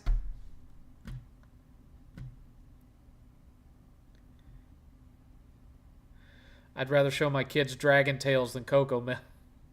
Yeah. Magic School Bus. Magic School Bus would be better than Coco Melon. Hell, it wasn't even educational, but the Great Space Coaster would be better than Coco Melon. Seventh, parents should not really let their kids watch Beavis and Butt. Well, Beavis and Butthead wasn't made for kids. It was made for adults. In the least, it was made for, 16 to 19-year-old teenagers watching MTV. That's what Beavis and Butthead was made for. It was not made for kids. Those kids going to make the movie Idiocracy come true. You're not wrong. I'll pay you to watch that boring-ass season. How much you looking for, lol? Well, it's going to cost I don't know, man. I don't know. It's going to cost another $30 or so, $28 to make me have to stay 4 hours tonight, because that'll put it up to $100. I heard the old episodes of Arthur was good for children's education. I didn't watch Arthur, so I couldn't say. Couldn't say. Did you like Bob Ross? Always watched and slept to his show, Great Pain. I can remember watching Bob Ross. It's like whenever I would get, for some reason, I was a sickly kid. I always had something wrong with me. And I'd end up having to stay out of school a lot. And when I'd stay out of school as a little kid, once I became 12, it was a different story. But as a little kid, there was only one TV in the house, and it was in my parents' bedroom. So when my mom would keep me home sick, I would lay in their bed and watch PBS. I wouldn't watch any cartoons because during the early part of the day, it was all like, soap operas and talk shows for women and stuff like that. So I'd watch PBS. And so, there was Sesame Street and The Electric Company, Mr. Rogers, 3-2-1 Contact was one that I really liked. There was one called The Letter People, which was another Muppet type show, but all the characters were like letters of the alphabet. There was a bunch of different shows like that, and I just think that people have kind of lost track of that sort of thing. I considered it an asset. By watching that stuff, I was on a much higher reading level than the other kids in my classes. I was reading at a collegiate level by the time I entered the 5th grade. And it was all because when I was a little kid, my parents started me out with Sesame Street and Mr. Rogers, and my grandmother would read books to me and work on my reading and whatnot.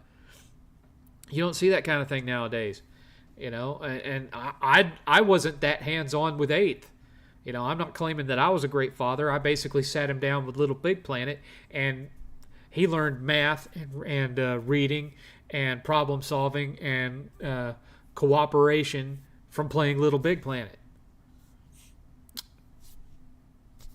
It wasn't because I was some great parent. It was just because I bought it for him thinking, maybe this will help him in school, and there you go.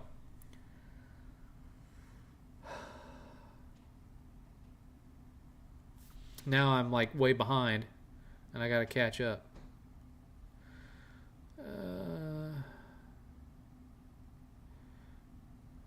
Remember when the Muppets hosted the Nintendo press conference at E? I have a vague memory of something like that. The Busy World of Richard Scarry and Franklin the Turtle, all Gen Y shows. I can remember reading the Richard Scarry books when I was a kid, but there wasn't a cartoon of it when I was a kid. Thoughts on Winnie the Pooh, Blood and Honey? I haven't seen it. Have not seen it. People need to spend time in nature, hiking, fishing when young, and not glued to the tablets and phones. I think it should be illegal for anyone under the age of 18 to have any kind of social media connected device. I don't think their brains are developed for it, and that's just the way I feel. I mean, I didn't let Eighth have a cell phone until he was like well into his teenage years. But yeah, they cause too much brain damage, man. Having a cell phone like that's got social media and all that on it. I don't even know where mine is right now. I used it to connect the chat, but now I don't know where it is. Oh, here it is. Having one of these, it's like having a constant dopamine drip. And every time you get an interaction on social media, it just sets it off inside your brain. And you get that little, ooh. That's what this does. That's what Cocoa Melon does. It gets kids addicted. And it develops them to expect instant gratification. That's why they don't have an attention span anymore. And then you add into that TikTok where they're learning all these meaningless BS words. And I get that every generation has slang. But when they can't connect those words together with proper adverbs, verbs, adjectives, so that it doesn't even sound like an actual sentence, that's when you have serious problems. No, I didn't watch Degrassi. Thoughts on Jon Stewart? Sometimes I like him, sometimes I don't.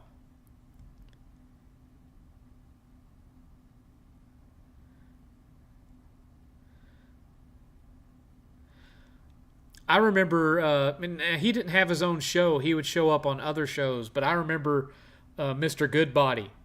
And he was like this skinny white dude with a kind of a white afro. He looked almost like Richard Simmons. And he had this bodysuit that showed like all your internal organs. And he was called Mr. Goodbody. And he was about eating right and stuff. I remember him. And even though it wasn't like very educational stuff, I remember Captain Kangaroo. I used to watch Captain Kangaroo when I was a kid. But he wasn't really educational per se. He was just more, common sense stuff mixed with a bunch of humor.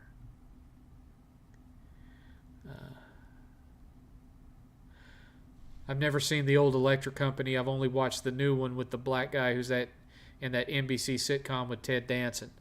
Well, the original Electric Company had Morgan Freeman in it. Believe it or not.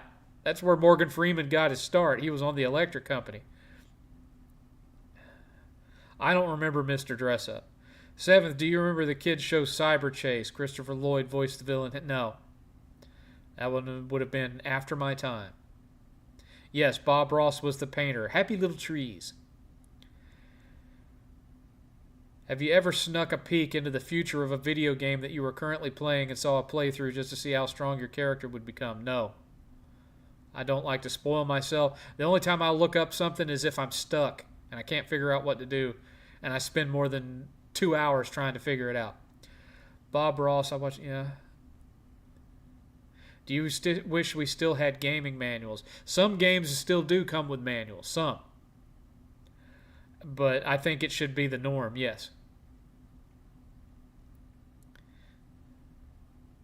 Not enough kids these days play logic puzzle games that improve their analytical and problem-solving skills. You ain't going to get that from Fortnite. No, you're not.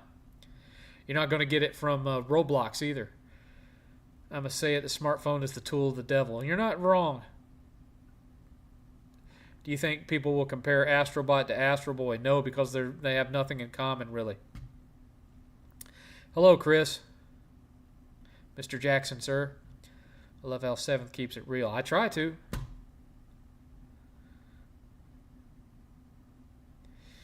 I wish I was born in your time frame, the 60s to the 80s. But I wasn't alive in the 60s. I was born in 74. Richard Nixon was president.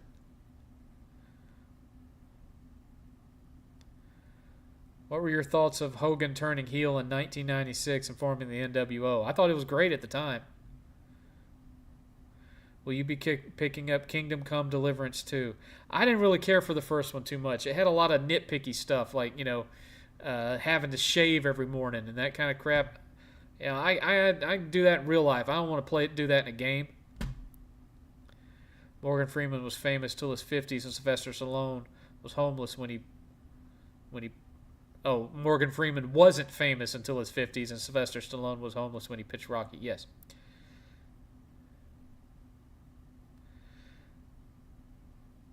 Seven, do you think Astrobot will be the face of Sony? I think it should be. I don't know that that'll happen, but I think that's what needs to happen. What do you think the next year has to offer for gaming and everything else? I don't know, man. Sony, aside from the new Ghost of Tsushima sequel, Sony's kind of keeping their cards hidden. They're not really revealing a whole lot. See ya, QB. Seventh, when you visited Disney World at night, did you think that the castle looked cool? Yeah, of course. Back when I was a kid, they didn't have that technology where they can make images appear all over the castle, the projection stuff. They didn't have that when I was a kid.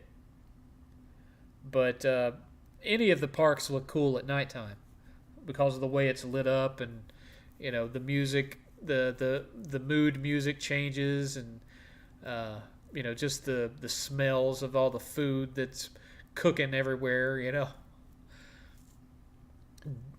Disney they have these smellitizers that project smells. So when you walk in front of the ice cream parlor on Main Street, you're going to get overwhelmed with the smells of vanilla, chocolate, and waffle cones. It will just assault your senses. You drown in it when you walk past there. And to the point where, I haven't been there in almost 10 years. And I can just picture walking past that ice cream shop, and I can smell it like I'm standing right next to it. That's how intense it is.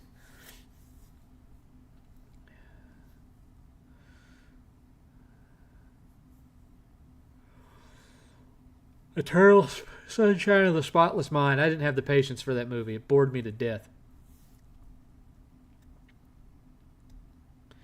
At 7th, give Sarge my best. I promised him I wasn't going to get you. Okay. What's the best gen of gaming in your opinion? GameCube was my first game console, and I got a PS2 later on in my life. Oh. For me, it would be a three-way tie between the PS2 generation, the NES generation, and the 16-bit console wars. Those three gens have been my favorites. 7th, I know what you mean. Disney knows, or at least knew, how to use smell to attract you the food, especially the churros. Well, their churros, their big, massive turkey legs. I can remember when they had a deal with McDonald's where they didn't sell McDonald's burgers, but they'd sell McDonald's fries all over Magic Kingdom, which was a surprisingly good snack just to grab something quick when you were hungry and you didn't want to have to run into a restaurant. Although I think my favorite dining experience at the Magic Kingdom was still going over to the Starliner Cafe and seeing Cosmic Ray, the animatronic lounge singer. I don't know if he's still there, but I got a big kick out of sitting there eating my big-ass Disney World hamburger while I'm watching Cosmic Ray do his whole shtick. It was pretty fun. I miss going to Disney. Of course, it's not what it was when I was a kid. They really try to nickel and dime you now, and it didn't used to be like that.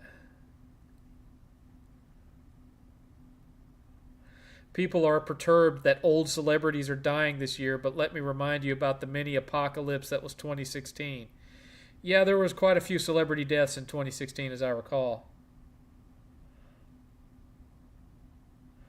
Genesis is your favorite retro console?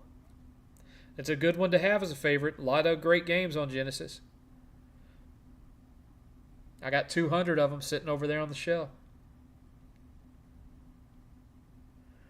Did you see the trailer for the Mickey Mouse horror movie? No, I had no idea what that is. I remember that Mickey Mouse horror cartoon that came out where he was a gamer addict and Minnie Mouse left him over being addicted to gaming or something, and he ended up having his brain swapped with a Frankenstein type monster thing, and it was weird, really dark for a Mickey Mouse cartoon. It was called Brain Craze or something like that, and I don't even think you could watch it on Disney Plus at this point.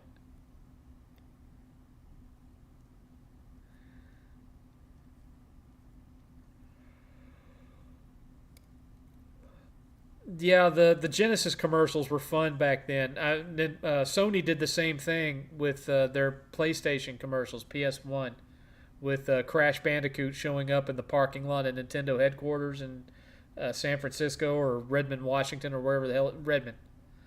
Uh, did you ever purchase any hats from Disney World? I know I did, but the only one that I actually remember is one that I got in Epcot when I was maybe 9, and it was Figment's face. It was like a purple baseball cap with Figment's eyes, and the brim of the cap was his nose, and then it had little gold antlers sticking out of the side that were, Figment's antlers. And I still remember that hat to this day. And I think I was only about 9.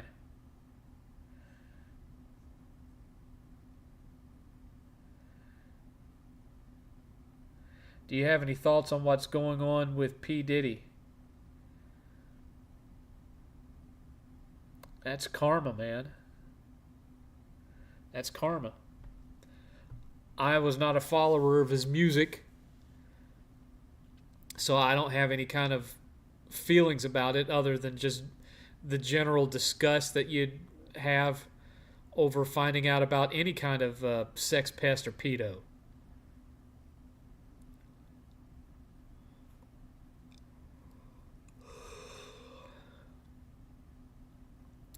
I don't think he's going to last too long in the big house. You know, sure, he's a celebrity, but somebody in there will get to him if he doesn't hurry up and find a way to get out of there. Somebody will eventually get to that man. It's just a matter of time. Set your clocks. Set your clocks.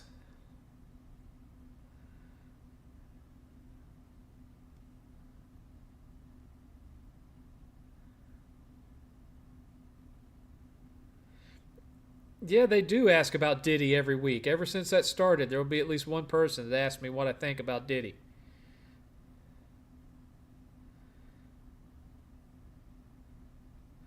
The Mickey Mouse horror movie is a short film you can find on YouTube. Well, there's a lot of fake Mickey Mouse horror movies. The only one that I know of that's a legit one is the one I just described, and it's not new. It came out years and years ago.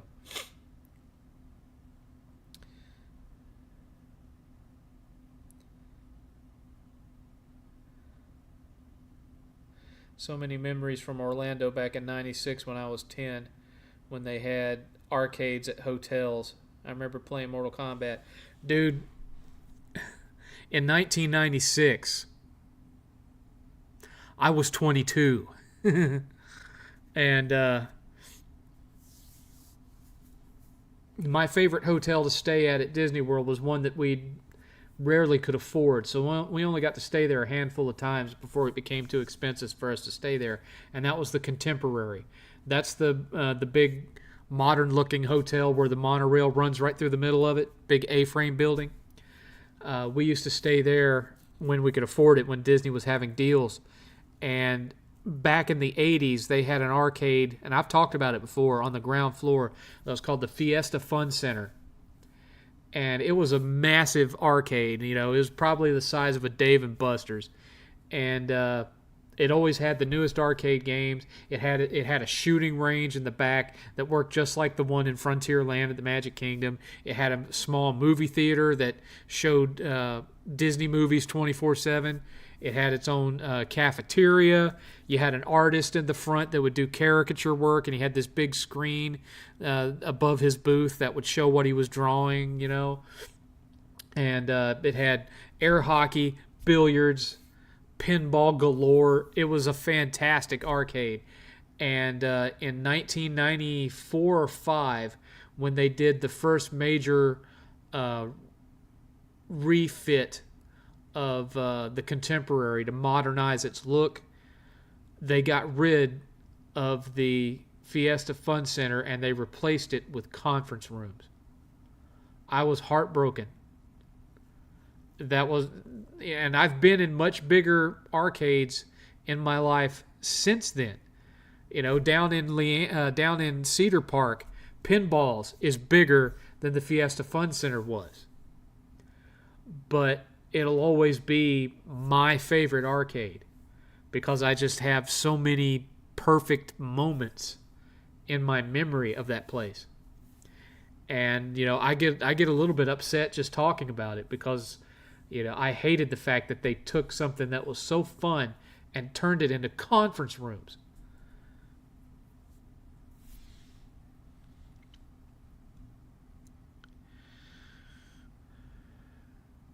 Seventh, do you like... I used to read a lot. I used to be a voracious reader. But Eight's mom kind of killed my love of reading because she would complain anytime that I'd spend more than 15 minutes reading a book. And so she just kind of killed my love for it. And by the time I'd gotten rid of her, I just couldn't get back into the vibe of book reading. I haven't read a book cover to cover in years.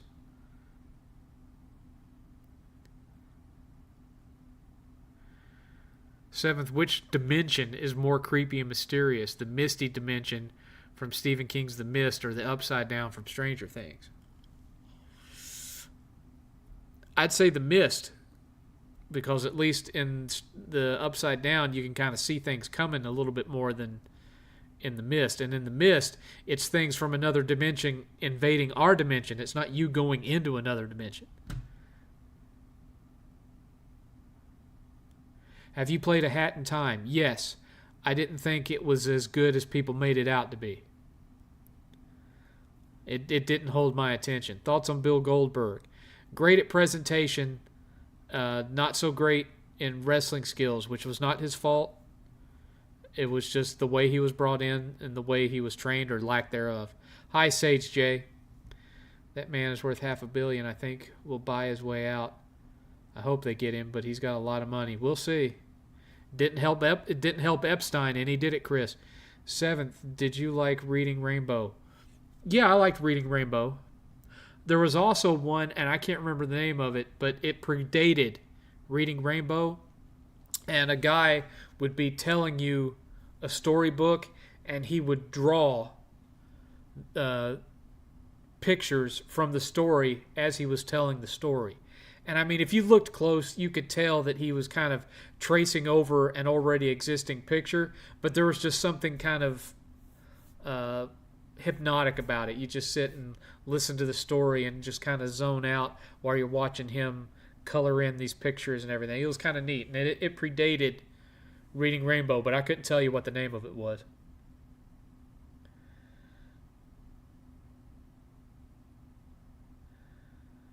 The Looney Tunes show that happened in 2011. I tried to watch it. I didn't like it.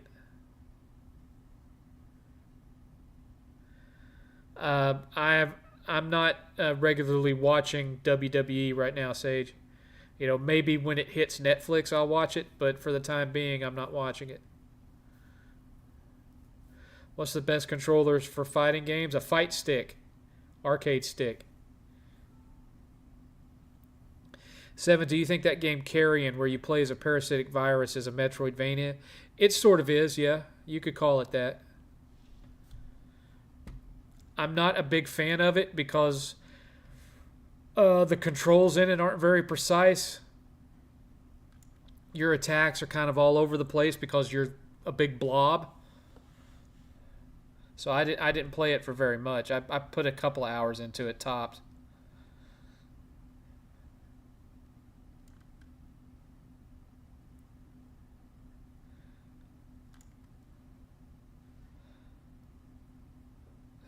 8th, I have half a mind to make mentioning Diddy a bannable offense. Well, at least a timeout. 7th, don't let that woman stop you from appearing in your past. It's not just that. It's that once she was gone, I was in single parent mode, and you only have so much free time in a day. And so I had to choose what hobbies I was going to indulge in, which ones I felt that I could live without and which ones that I couldn't. And book reading just kind of went to the wayside even after she was gone.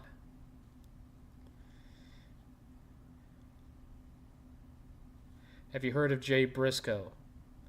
I'm familiar with the Briscoe family in pro wrestling, but I couldn't say I was a fan.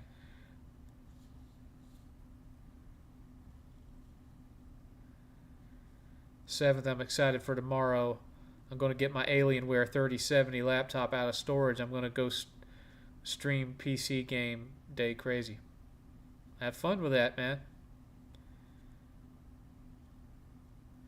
I'm still not in Steam. I'm not using Steam. 8th uses Steam, but I don't use it. I'm still just pure console.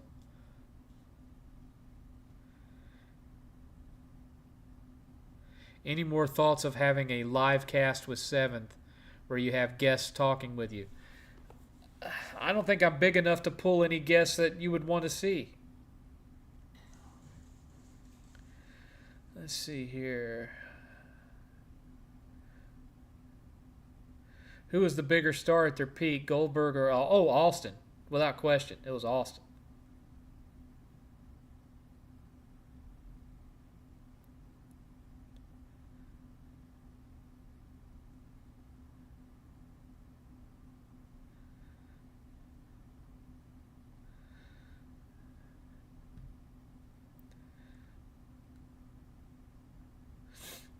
Do you think Ubisoft are done?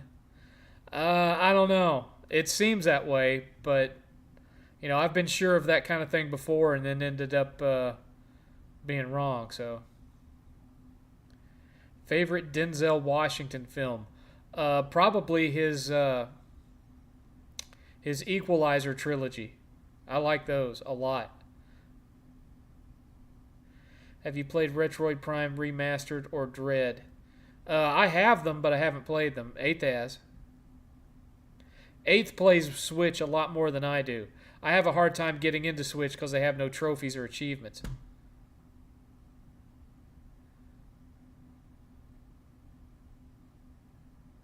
No Shadow Diaz. When the whole Sixth Sense thing happened at the theater, no usher tried to kick me out.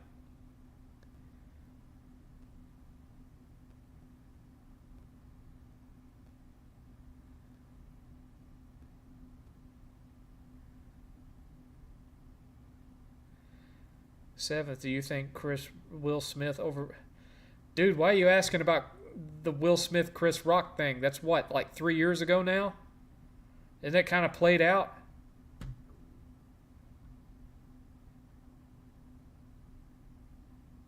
That's another thing, 8th, that probably needs to go. You know, people asking about Diddy and people asking about something that happened at the Oscars going on half a decade ago. Come on.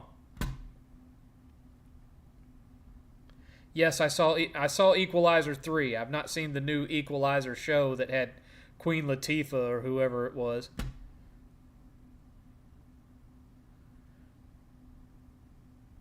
Do you think Sweet Baby Incorporated is a cancer to the gaming industry? Yes, and every company that does stuff like that. Yes, that's right.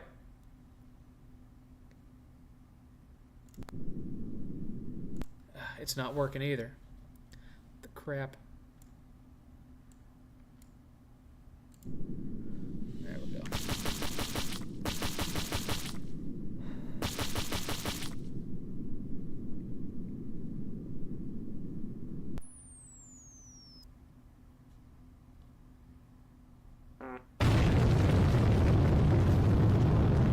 Two hours remaining.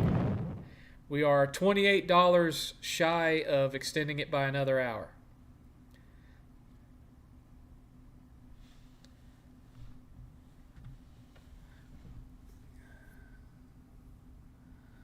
So what's for supper?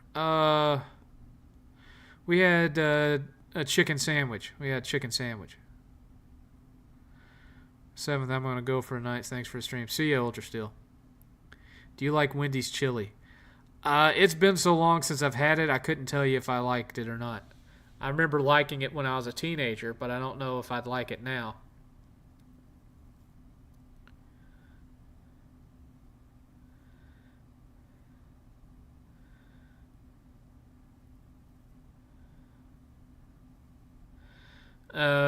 Tokes, 8th, and I both have the PS5 Pro pre-ordered. It'll be showing up early November.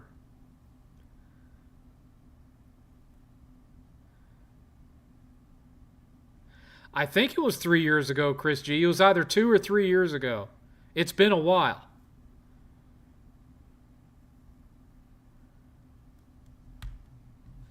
Let me see.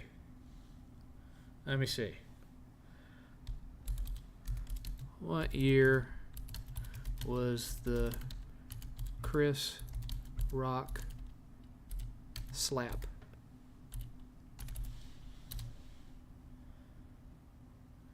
Okay, it was 2.5 years ago. It was March of 2022. It was going on 3 years ago. March of 2022.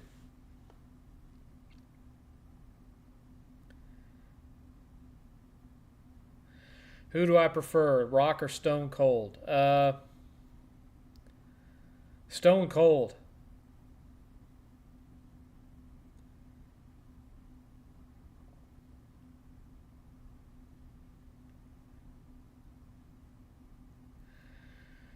Well, not everybody lives in Alaska, Alaskan dude, but I know enough that no matter what type of bear it is, you don't mess with bears, you don't mess with deer unless you're hunting them from a distance, and you don't mess with moose. Because deers, you think, oh, they're so delicate, they're so graceful, blah, blah, blah, and they can jump up on their hind legs and kick your brains in.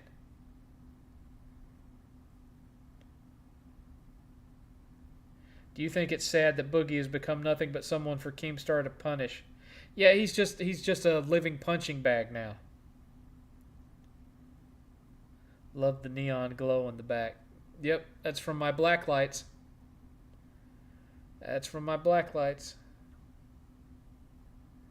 You'll notice if you look really far, right there in the back, that is a small Tron poster, the original Tron movie, and the black lighting over there is setting it off. The black light is overhead over there, and the shelves on that wall also have the striping that these shelves do. Only instead of yellow and orange, it's 2 different shades of blue over there. So I wanted them to have 2 different looks.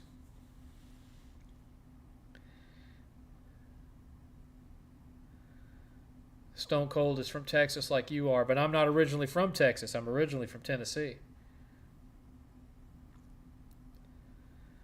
When's the last time you had a Steve Weiser? I was never big into beer anyway. I was more into straight liquor. Particularly Jack Daniels and Parrot Bay Captain Morgan rum.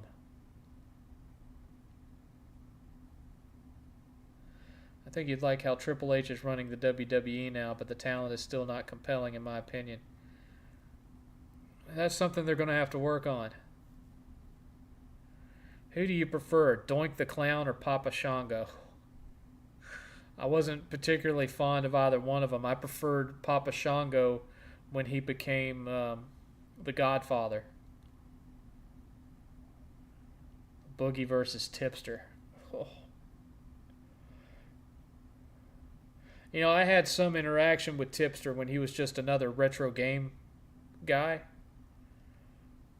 But then when he announced he was going in this basically Keemstar wannabe direction, I told him sorry, but there's enough people doing that kind of stupid crap. I'm not going to watch you do it too, and I unsubbed.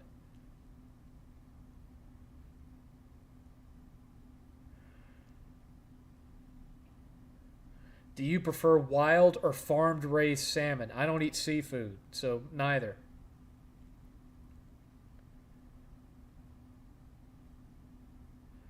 Did you like Tron Legacy? Very much so. Did you like bourbon? Not as much as Jack Daniels. I could take bourbon in a pinch, but I prefer Jack Daniels Tennessee whiskey. Good old Tennessee sipping whiskey. Favorite Mick Foley gimmick? Probably Dude Love. Do you think Vince McMahon is good? Absolutely. Absolutely. What crossover in any media that you really want to happen? Crossover that I want to happen in media.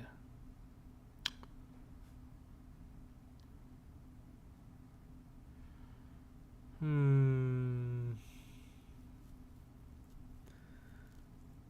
don't know. We get so much of that nowadays. It's hard to think of one that hasn't already been done. I don't know. No, I do not like Kenny Omega. Kenny Omega. And I don't like that guy that's basically like a gymnast in wrestling tights, does a bunch of ridiculous flips and crap that just looks like they're putting on a gymnastic routine in the ring. I don't like that either. I think it's stupid.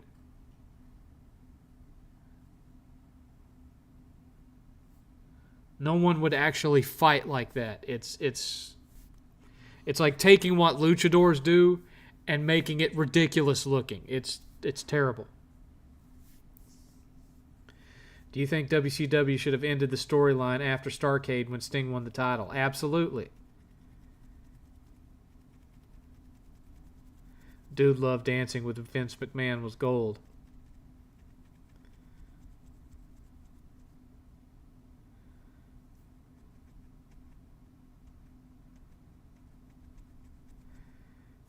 He's an indie guy that recently showed up in AEW, and at one of their last big events, it was him and this other dude, and they were doing all this stupid-looking gymnastic stuff that didn't look like an actual fight at all, that ended with both of them stopping in the middle of the ring and slamming their fist down on the mat. Synchronized. And it was so fake and choreographed and dumb. Will Ospreay, yes.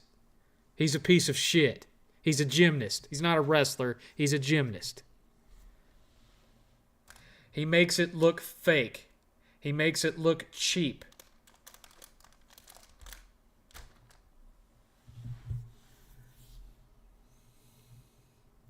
It's terrible. He makes it into a gimmick. It's all about twisting high spots instead of ring psychology. He doesn't know how to do ring psychology at all.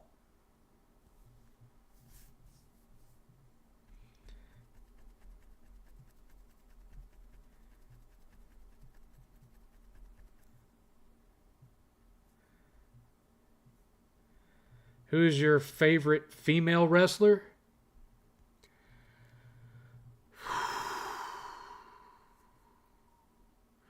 Probably be a tie between Lita and Lita's big. Her name is escaping me now because I'm old. Lita's big rival, the Canadian blonde. Lita's big rival. Can't remember her name now. Yes, I liked the Dudley Boys. The Dudley Boys were a lot of fun. Get the tables. No, I never liked Jeff Jarrett. Thoughts on Adam Cole? Don't care for him. Yes. Lita and Trish Stratus. Those are my two favorite women wrestlers. Trish Stratus could do it all. She was amazing. And so was Lita. Those two could put on a show.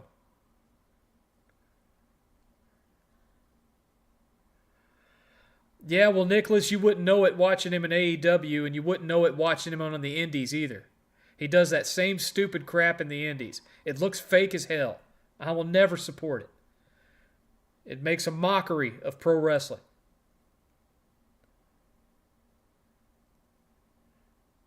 It doesn't tell a story. There's no ring psychology to it. You are watching a Power Rangers episode when you watch him wrestle.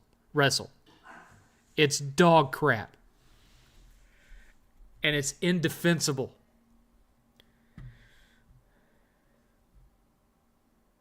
Awesome Kong. I could understand that.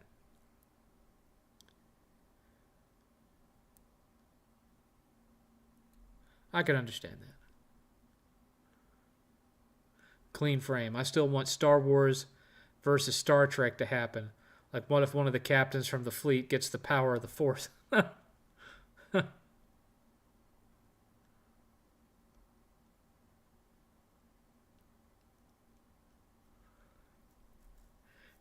Do you like Billy Gunn's sons? I haven't seen them.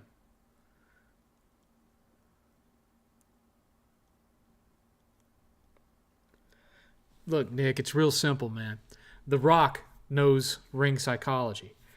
Austin knows ring psychology. Mick Foley knows ring psychology. Undertaker, Bret the Hitman Hart, they know how ring psychology works. They know how to loop you in. They know how to get you invested in the story that they're telling between two wrestlers. They know how to do that. That dude, all he knows how to do is backflips and twists off the ropes. Nothing that he does tells a story. Nothing. You're literally watching two stuntmen do moves from a Marvel movie. That's what you're watching. It's not wrestling.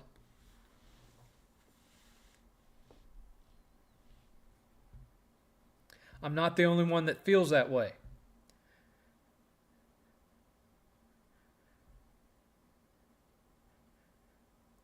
I am a fan of wrestling that still believes in kayfabe, in suspending disbelief and watching it as though you're watching a real fight.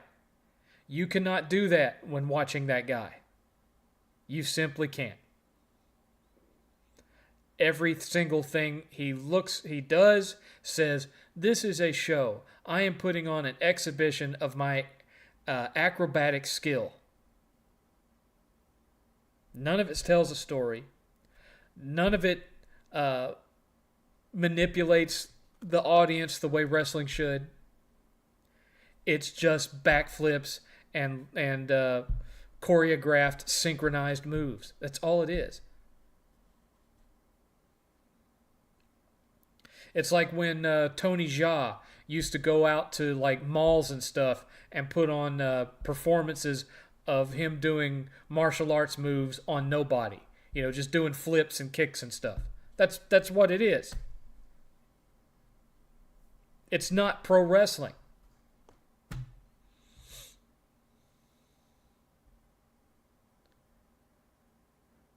And that kind of thing is one of the reasons why I lost interest. Because too much of wrestling became stuff like that. And not telling a good story. And not good ring psychology. But just spots. Spots for the sake of spots. It's crap. And AEW is full of it. And, I'm told that WWE has turned it around. But for a long time, WWE was just as bad.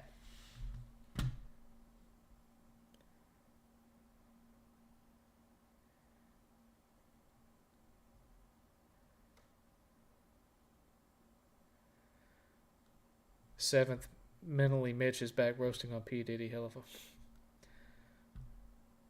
2011 Kane versus 90 Sting. I still want 90 Sting.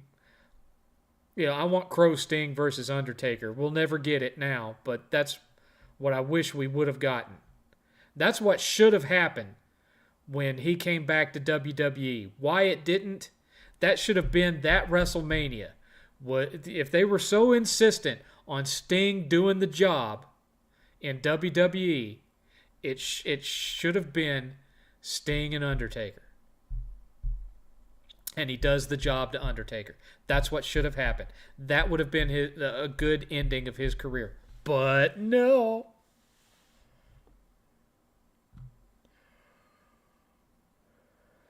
What'd you think about Rock versus Hulk Hogan in WrestleMania 18? It was good for what it was. And those two, they know how to, neither of them have the most diverse move set, but they know how to work the crowd and they know how to do ring psychology. And it's that match, as far as that kind of thing goes, is a masterclass. Is it a technical showcase? No.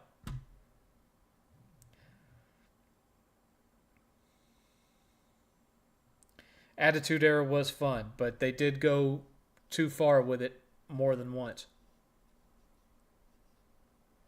Is AEW worse than WCW 2000? Ooh, that one's hard to say. Hard to say. Sting was an Undertaker ripoff. No, he was a Crow ripoff. Sting never claimed to be undead. And he never claimed to have magical powers. He was basically Batman. He'd drop in on a zip line and beat the crap out of you and then disappear.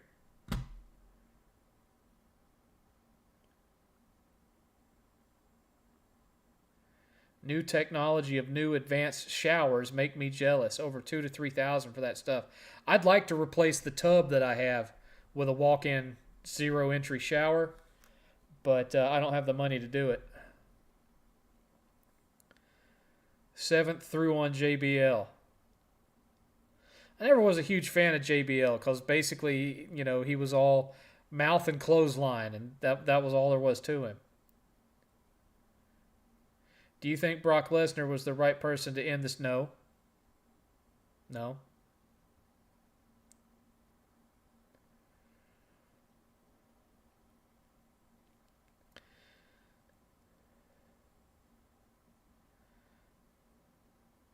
I remember when Tyrone Magnus used to do rants on Cena before he stopped watching wrestling in general. I'm vaguely aware of who Tyrone Magnus is. I don't watch his channel.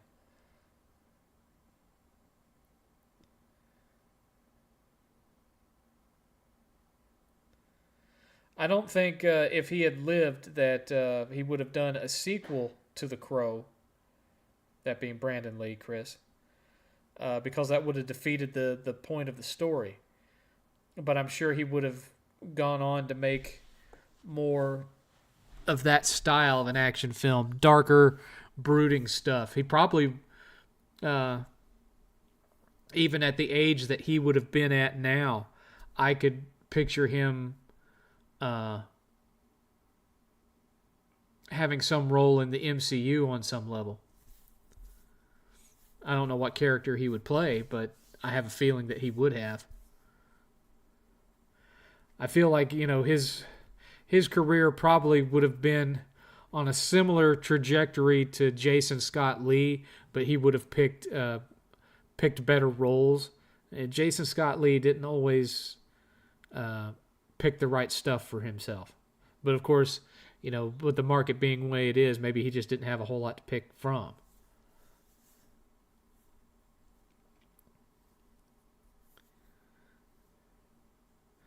What's your favorite playing cards game? I don't really do playing cards. I mean, I spent a couple of years playing Magic the Gathering, and when I sold all those back in 1999, 2000, somewhere around in there, when I sold them all, that was it. I'm done.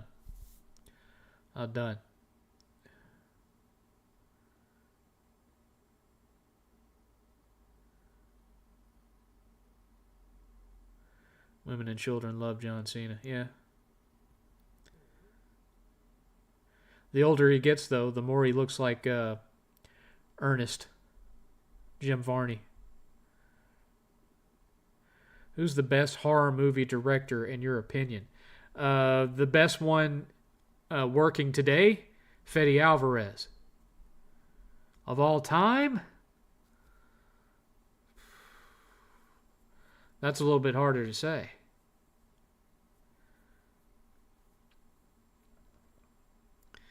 You could say John Carpenter. You could say Tobe Hooper. Wes Craven. There was a lot of great horror directors. You corrected me when I said Surfer Sting was an Ultimate Warrior ripoff. I think you said it was the other way around or something like that. Well, uh, Sting and Ultimate Warrior were in a tag team. They started out in a tag team together, and Sting was always Sting. He was, Blade Runner Sting or so and so Sting. He always had Sting, and so pretty much from the start of his career, he was Sting, and Warrior was like Blade Runner Rock or something like that. And then they split up, and he ended up in the Von Erichs Texas wrestling organization down there, whereas Sting kind of bounced around and eventually ended up with Crockett. But he was not a ripoff of the Ultimate Warrior. Sting was already doing his thing before the Warrior made it to WWE. Sting, when Warrior, when he was in Texas, was called the Dingo Warrior for some reason. Who knows why? And it was changed to the Ultimate Warrior when he came to WWF. But Sting was already doing his thing by the time the Ultimate Warrior debuted in WWF. I don't think they were a ripoff of each other. They both started that evolution simultaneously when they split up and went different directions.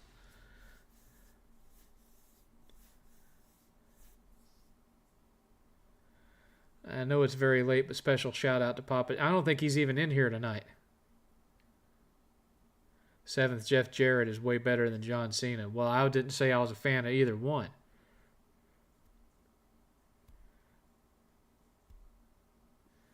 Thoughts on the Scream movies? I haven't seen any of the new ones. It's a series that never should have had sequels. Because when it started doing sequels, that's when it basically became what it was originally satirizing. It's a satire. It's a spoof of slasher movies. And once they started sequelizing it, it just became what they were making fun of. Planes, Trains, and Automobiles is hilarious and holds up. Yeah, I only watch it during Thanksgiving weekend.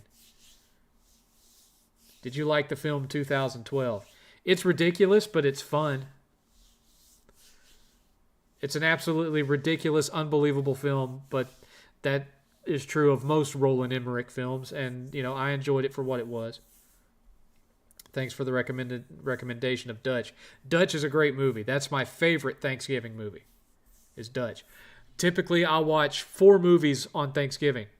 I'll watch Home Alone 1, even though it's technically a Christmas movie. I'll watch it on Thanksgiving. I'll watch Home Alone 2 for Christmas. So I'll watch Home Alone,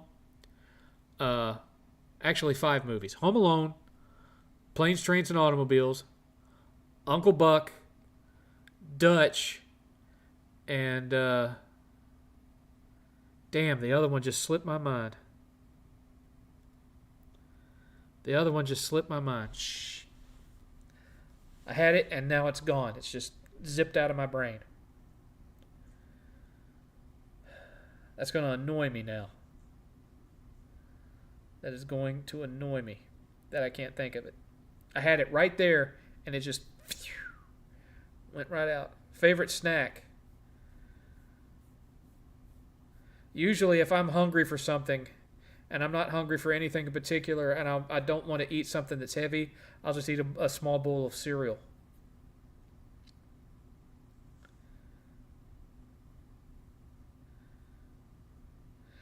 Maybe Clean Frame, I don't know. Thoughts on Colt Cabana? Never had anything for him. Who's more tragic, Darth Vader or Mr. Freeze? I think Mr. Freeze, really. No, I haven't watched Mud. Sometimes I'll eat like a little cup of peanuts. Damn it, that's bothering me now. Home Alone, Uncle Buck, Planes, Trains, and Automobiles, Dutch. Oh! You're going to laugh. Over the Top. with Sylvester Stallone. For some reason, I watched that one on Thanksgiving. I don't know why. I don't know why, but that's a Thanksgiving movie for me for some reason.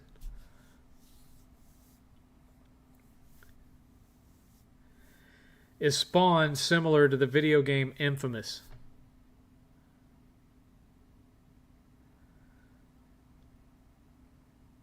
Those characters are nothing alike.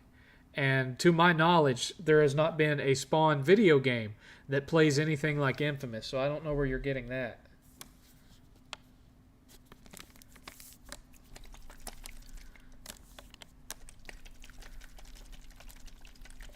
Do you like drinking hot chocolate? Well, I can't really have hot chocolate anymore. But during the wintertime, yeah, I enjoyed hot chocolate.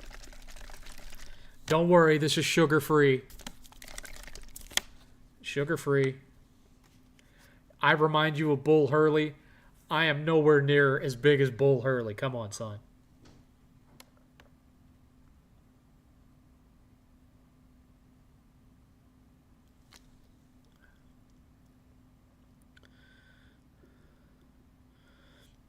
Do you think we'll ever see Super Brothers and Fat Gamer again? I think you could see Super Brothers. I don't think you'll ever see Fat Gamer again, at least not on Super Brothers' channel. I mean, Super Brothers is still on Twitter. I see him all the time. We follow each other. Usually it's a tweet about him lusting over some anime girl in a video game or talking about something he ate or wants to eat. That's pretty much Super Brothers' entire Twitter channel is lusting over anime girls and food.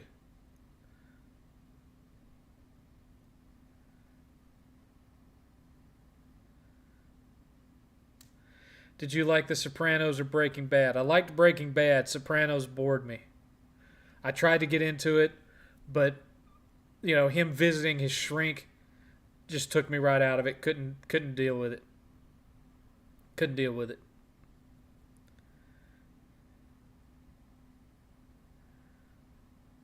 What was that movie Sylvester and Kurt Russell starred together when the first wave of buddy cop movies happened? It was called Tango and Cash, but it's not.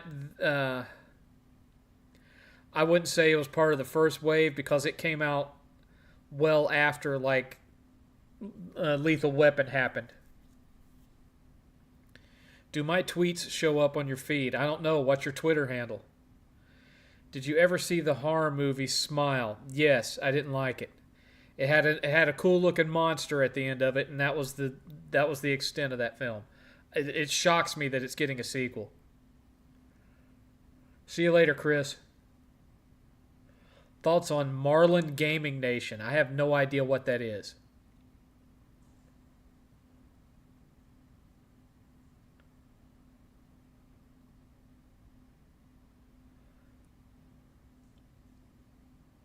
Marlin Gaming Nation. You come up with some weird crap, man. You do the same thing to me on Twitter. You ask these just really out of left field questions.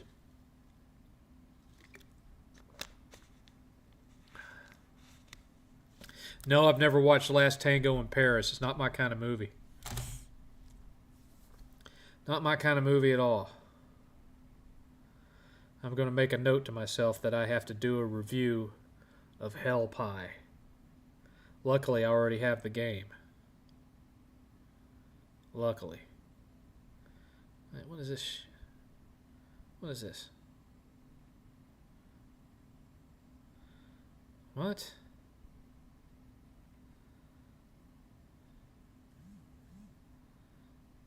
Oh, quit.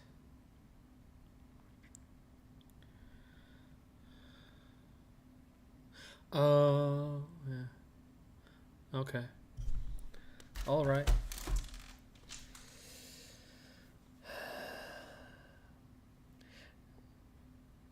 Will you be picking up GTA 6? I think it's a little early to be talking about that. I'm sure 8th will get it to play the online with his friends, but that'd be about it. And he doesn't even want that, but I know his friends will end up buying it, and so he'll end up buying it to play the online with them. But he doesn't care anything about the story or the single-player campaign or any of that crap. And I've never cared about the online or the offline for Grand Theft Auto. That's just a series that I've never gotten into. I've tried to get into it. I've bought every iteration of it, but I just can't get into them. The story doesn't grip me. I get bored.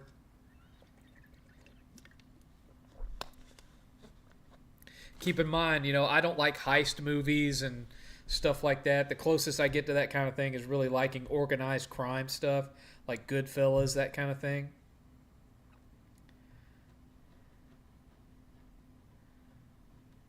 I don't play with that group much anymore, so I probably won't be getting... Okay. Thoughts on the rumor that Rocksteady is working on a new Batman game? Too late. The people that made Batman great in Rocksteady are no longer with Rocksteady.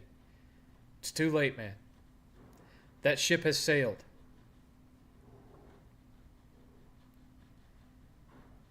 That ship has sailed. The fact that we're talking about Ubisoft being bought out and stripped, but Rocksteady is still around after that Suicide Squad.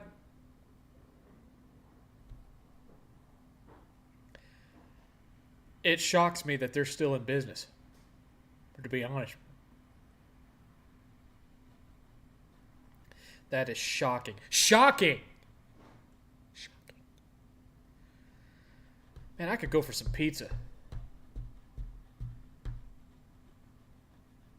want pizza. But by the time we're done, it'll be too late to order any. Damn!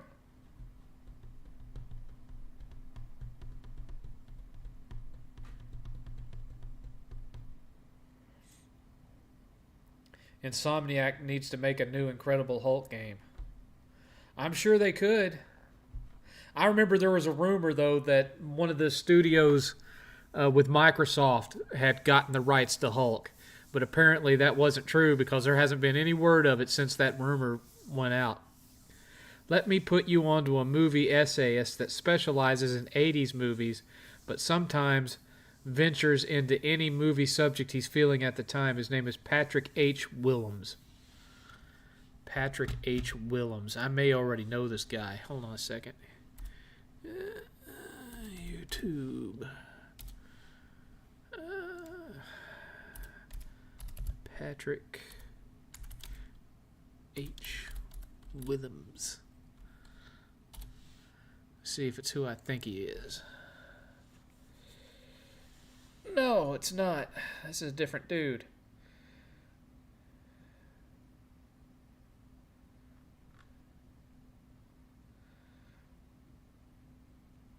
Let me see. Let me go look at his channel here.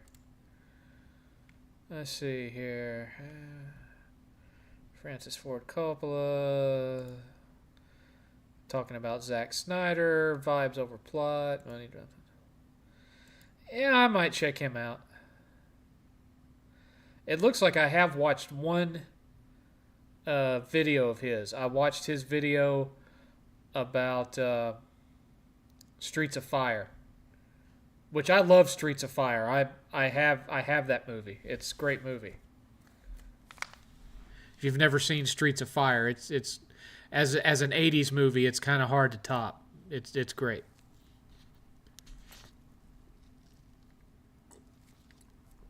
And yes, it's high in 80s cheese. Very high in 80s cheese. But it's got a great soundtrack, very simple plot.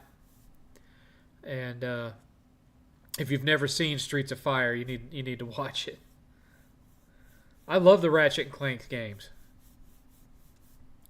There's been a couple I didn't care for. I didn't like All for One or whatever. And I didn't like the one that was basically a tower defense game. Both of those were pretty crap.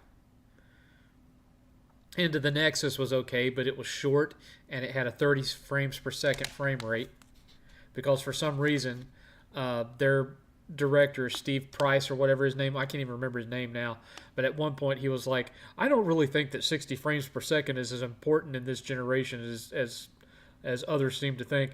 And he was basically saying that because they were rushing out into the Nexus, and whereas every previous Ratchet and Clank game had been 60 frames per second, this one was 30. And for a while there, everything they made was 30 frames per second.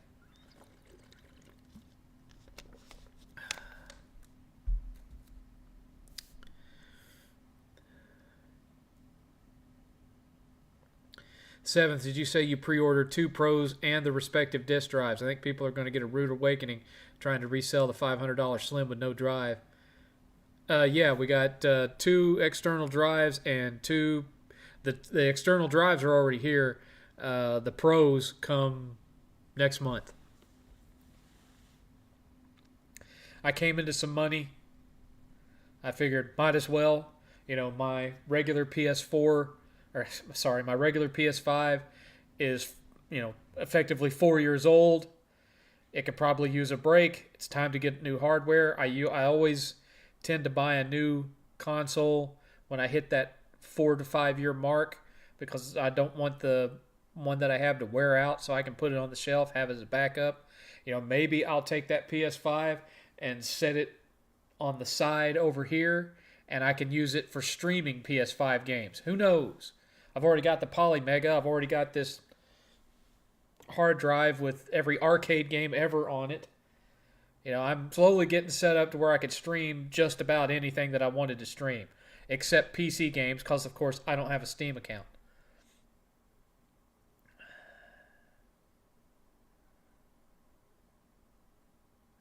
Thoughts on the video game Shadow Man? Shadow Man had an interesting premise. I think it was better on PlayStation than it was on Dreamcast because, once again, Dreamcast didn't have that second analog stick and it hurt it. I think they kind of crapped the bed with the sequel, but the first game had promise. It had an interesting conceit to it.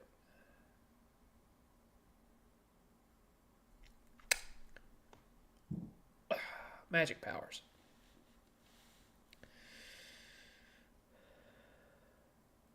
That's how Patrick caught me in his net. He talked about a movie that I thought I was the only person in the world who liked it, and then bam, I became a follower of his. I get that. I get that. I've had people tell me that, where I've talked about an old-ass movie or a game, and they're like, I didn't even think anyone else knew about that. I get that sometimes when I start talking about The Descendants. I mean, they've played to sold out massive punk rock festivals with, tens of thousands of people in the crowd. But, I didn't think anyone else knew about The Descendants. Come on. Seventh, I gotta go. I apologize. Don't worry about it. You don't have to agree with everything I say. You are wrong, though. He's a crappy wrestler.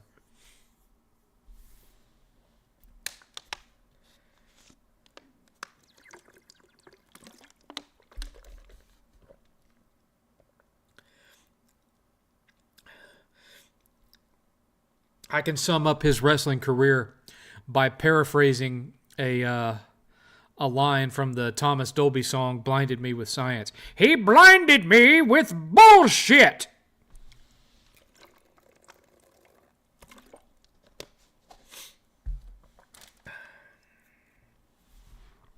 Anyway.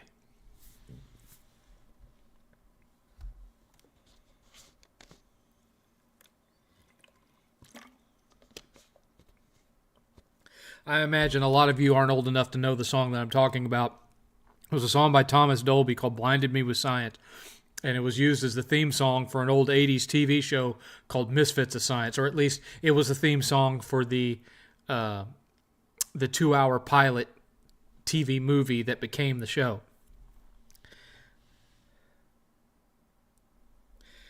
And, He's talking, blinded me with science, science, science. Dun, dun, dun, dun. Science, dun, dun, dun, dun. She blinded me with science. Well, his wrestling blinded me with bullshit.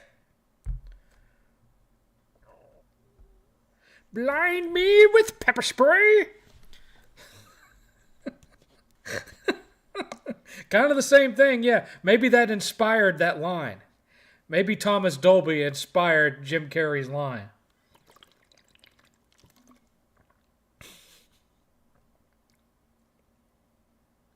Did you play the Warriors game by Rockstar? I've played it a couple of times.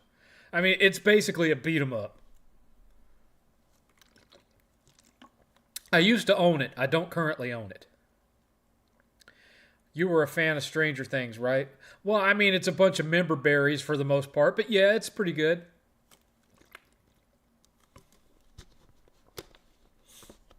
Here's another one empty. Man, my bladder's going to start complaining at me any minute now. Remember Chop Top from Texas Chainsaw Massacre 2? Did he remind you of... No, he did not remind me of Beetlejuice. I have a Chop Top t-shirt that says, lick my plate, at the bottom of it. Ring, ring, ring, ring. Music is my life. Have you played Rule of Rose? Long time ago. Long time ago. Are you hyped for the Legacy of Kain Soul Reaver remake or remaster? I'm not sure. It's a remaster. And yeah, I am. That was a cool series that should have gone farther than it did, but it is what it is. Did you like the movie The Grinch with Jim Carrey? Yeah. Yeah, because, I got the humor of it. Yes, it's cringeworthy in a lot of ways, but I get the humor of it. I saw it in the theater when it came out, and there are some things about it that I find very, very funny to this day. But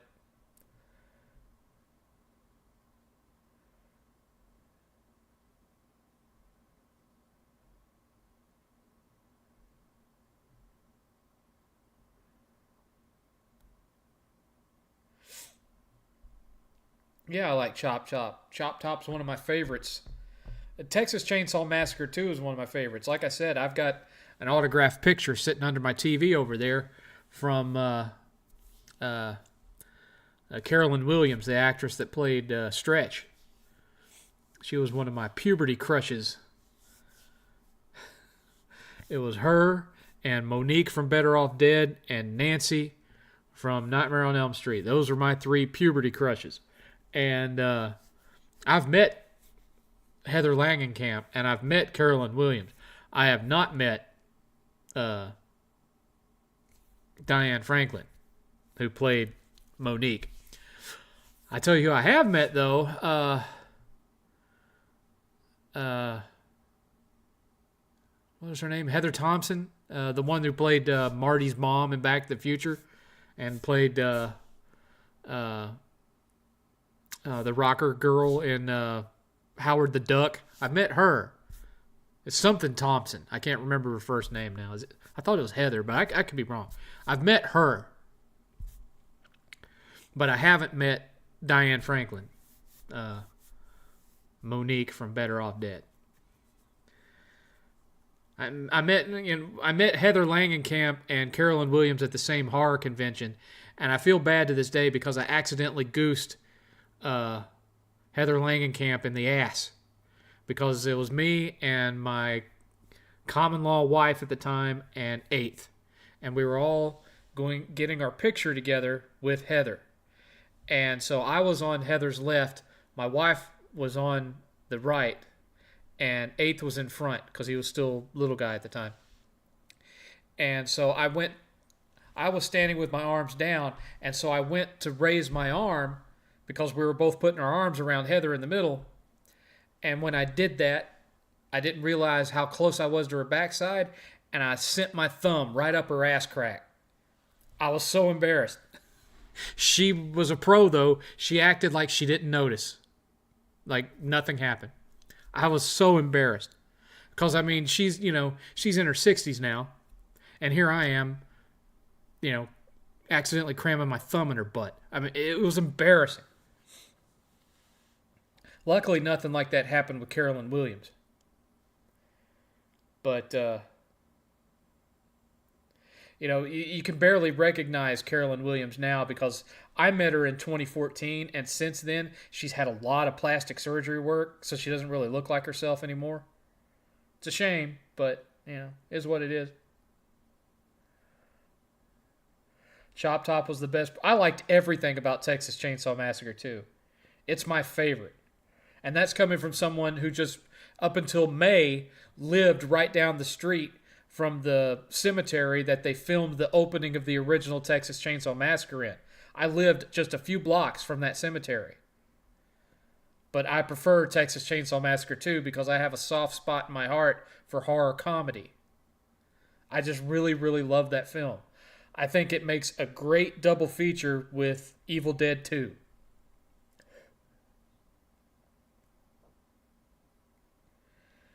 Stretch was briefly in the third Texas Chainsaw Massacre. Are you talking about the actress that played Stretch? Because I don't remember her character being in it. Replaying Red Dead Redemption 2, first time since launch. Like it more than at launch. Beautiful city scenarios.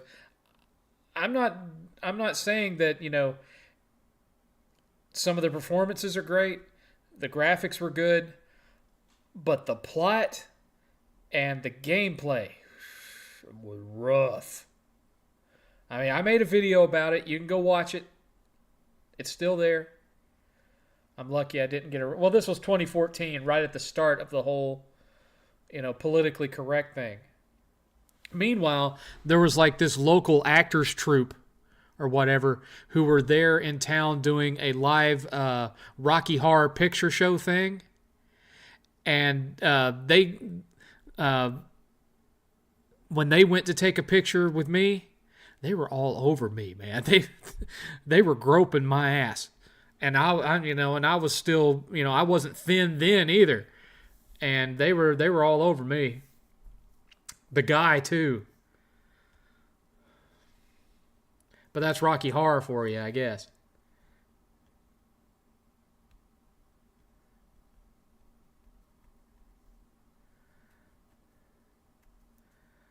About remasters, remakes, and ports, there sure have been a rash of those in recent years, haven't there? Because they're cheaper to make.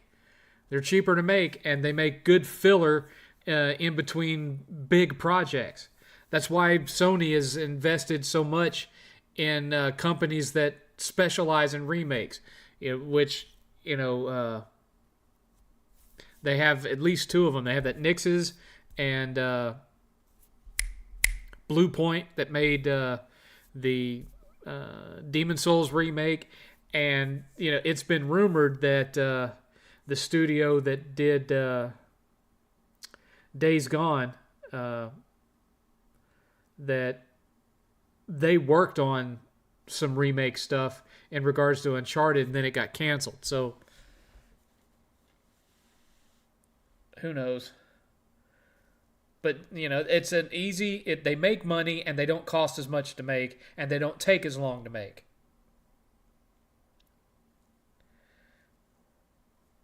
Metaphor might give Astrobot a run for its money for Game of the Year. We'll see. I won't get to play it until 8's done with it. That's the way it usually goes. Stretch had a cameo as a reporter in the third film.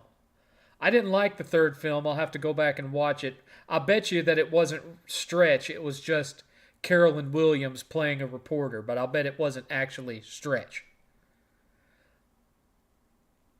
Because I don't think the third Texas Chainsaw Massacre film even takes place in the same timeline as the second one because all the characters are different.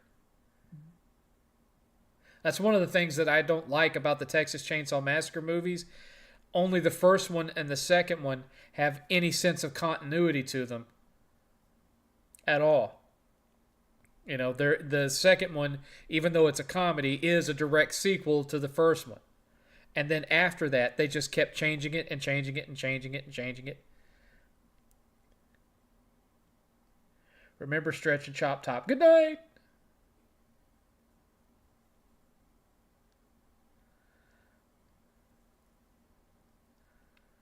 Have I ever been subbed to Gamefly? I was very briefly. But then I realized that I was spending more time buying used games from them than renting them. And so I just canceled my membership, and now I only use them as a way to buy cheap used games. What is your Mount Rushmore for greatest wrestlers of all time? I think I mentioned a few 7th casts ago that I don't do the whole Mount Rushmore thing. I think the whole concept of it is stupid. Have you ever subbed to... I already answered that. Don't remaster games that are under 5-year-old. Yeah. Bluepoint might make Demon Souls 2. I don't know. Supposedly, their next game will be an original IP. Supposedly. No, I'm not going to see Joker. It looks like crap. I don't think Astrobot will win Game of the Year, but it's probably going to be my Game of the Year. Well, it'll be mine too, unless once I actually sit down to play Metaphor, it blows me away. How would you rate Christy Swanson's career after Buffy the Vampire Slayer? There's not that much to rate, is there? The Texas Chainsaw movie that featured Matthew McConaughey and Renee Zellweger is all. Yes, it's awful. That one was the one that was called Texas Chainsaw Massacre: The Next Generation, and it's dog crap. It's absolutely terrible. Last of Us Remake Part 6. It's going to have Bill Cosby in it. Some of you will get that, some of you won't.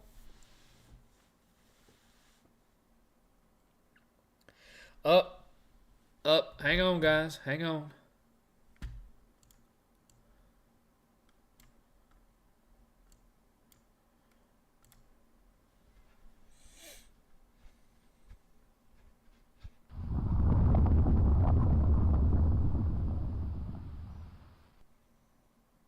We have 1 hour left.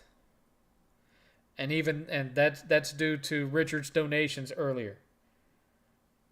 1 hour remaining. $28 away from extending it by another hour.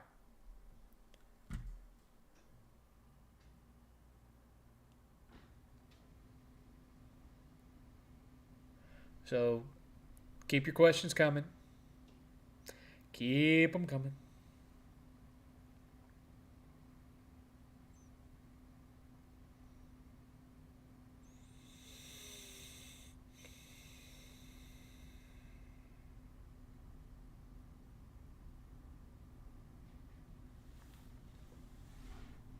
Boy, y'all just dropped off a cliff. Why do y'all pay for me to stay here extra when the extra hour starts? Sometimes I'm getting flooded with questions, and sometimes it just drops off a cliff. Earlier in the evening, this was moving so fast I was having trouble keeping track of it. And now y'all just went. What up with that?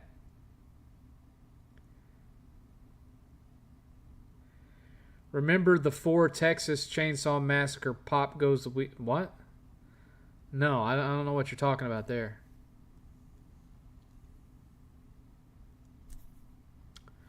You lost me on that one, Shadow Deist. Lost me on that one. Look at you. 2 of you just logged off. You're so used to me ending at 9. You're not wanting to stay for the extra hour. Why do y'all pay for this? Why do you pay for it? Are you going to see Terrifier 3? 8th doesn't like sitting in 2-hour-plus horror movies in the theater. He prefers to watch them at home. So we'll watch it when it hits on demand. I've noticed PS5 games physically getting more expensive. They've been $69.99 from day one. The only time they're anything more than that is when it's some kind of a deluxe edition that comes with a bunch of DLC crap that nobody wants.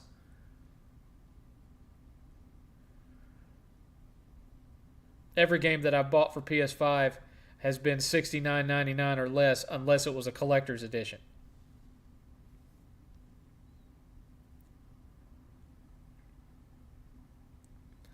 We're right at the 130 games mark with PS5.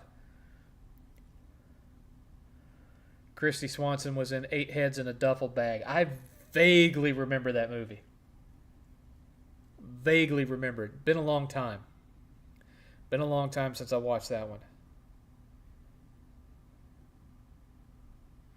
I saw that one, and there was a movie called it was like Things to Do in Vegas When You're Dead, or Things to Do Somewhere When You're Dead.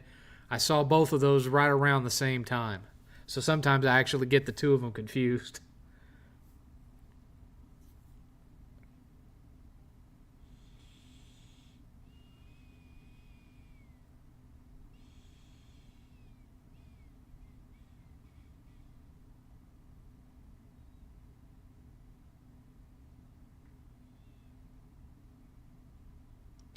Have you seen a movie called Once We're Warriors? Doesn't ring a bell. Doesn't ring a bell. You heard the CEO of Microsoft is mad at Sony for making exclusives. That that one's pretty vague, man. Is a hammer a good weapon or overrated weapon when used as a weapon in a video game? I think it depends on how it's done.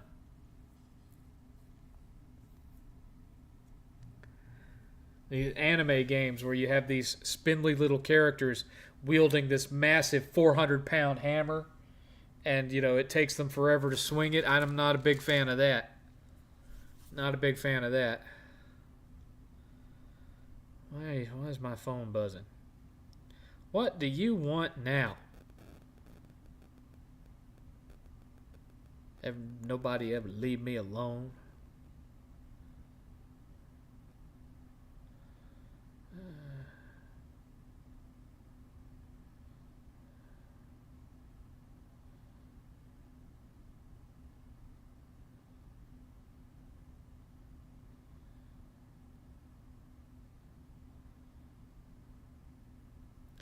Okay, Solid Rev just unblocked me and refollowed me.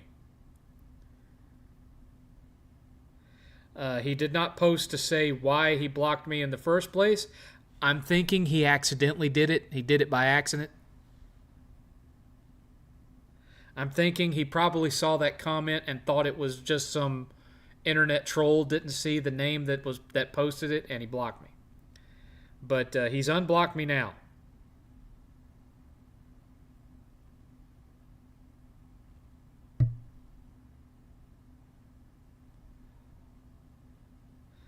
Yeah, I can see his account again.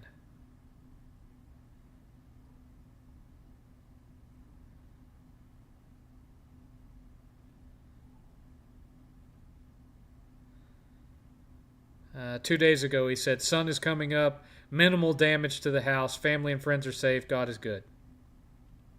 Okay. All right. All right, good. Everything's right with the world again.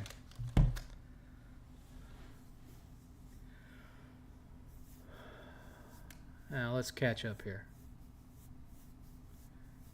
A Sly Cooper remake would be great. Well, I mean, they did re-release them on PS3 years ago.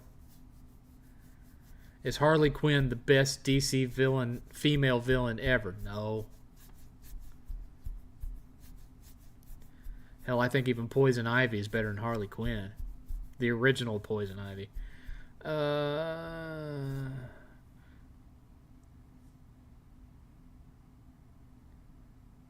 Ever watch Vikings? Oh, the TV show? Yeah. I watched it up until Ragnar died in the snake pit. And then I lost interest in it and haven't watched it since. Once his character died, I didn't care. Didn't care.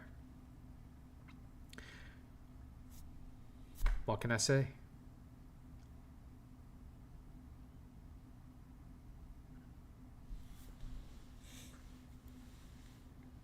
So yeah, I had to have all these blood tests run on me to maintain my medications and whatnot, and everything came up normal. I mean, I'm still diabetic, but I'm not. I'm like still on that barely there range. I'm not like suddenly become tragically diabetic. I'm barely type 2. But my white blood cell count was normal. Everything was normal. My white blood cell count, my platelets, my sugar was still just barely over the line. Testosterone levels were normal. Liver, kidneys, all that came out normal. So I at least have that. But what they can't explain is why, despite me only eating 2,000 calories a day or less, that I'm not losing weight any faster than I am. I should be shedding it like water, but I'm not. It's very slow progression, and sometimes it's a one step forward, two step back thing where I'll lose some weight and then I'll gain some more, and then I'll lose it and then I'll gain a little more, and it's just a slow, depressing thing. And they talked about wanting me to do the Ozempic thing, and I'm like, I don't want to do that because it's too expensive even with medical coverage.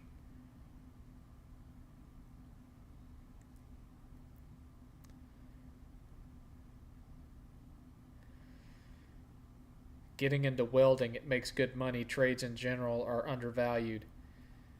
Yeah. Eighth is looking at getting into a trade, maybe.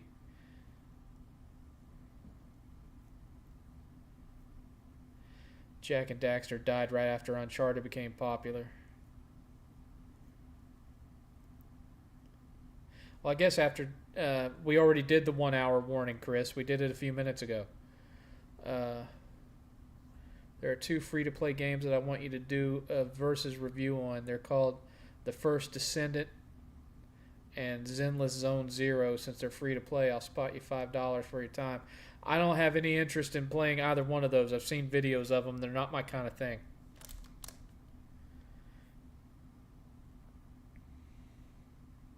Seventh, same thing with Uncharted. Now they just care about The Last of Us. Exactly.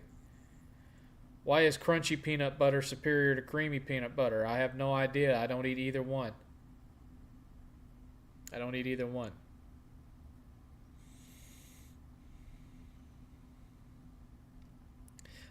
Even when I was a kid, I didn't eat peanut butter and jelly sandwiches. My go-to sandwich when I was a kid was a cheese sandwich. Cheese with mayonnaise and mustard on it. I never did the PB&J thing. Didn't like it. Only time I ever ate peanut butter is in Reese's peanut butter cups, or sometimes when I was a teenager, I'd buy a Hershey bar and I'd smear peanut butter on the Hershey bar and I'd eat it like that. Legend of Dragoon is $10 on PS5. Never played it. Do you recommend it? If you like turn-based RPGs, if you like PS1 RPGs of that era, Final Fantasy VII and all that, yes, you should play it.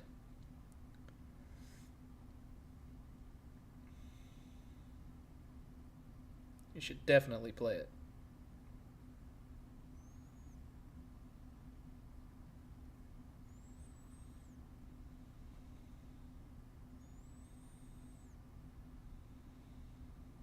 Especially for $10, man.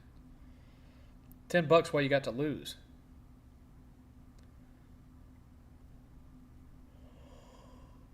That's like a value meal at McDonald's. Come on.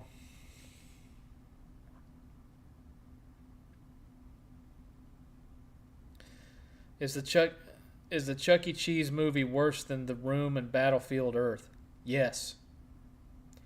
1,000 times yes.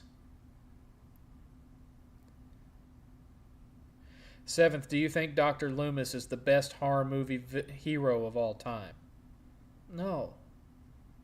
Because he screws up constantly.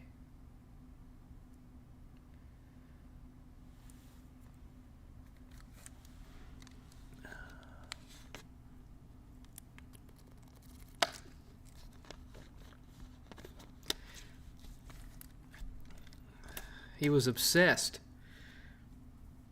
I would take Stretch, Nancy, Ripley, or even Ash over Dr. Loomis. Is Okami good? Yes, Okami is a good game. Did you like the Fargo movie or show? Didn't watch the show, liked the movie.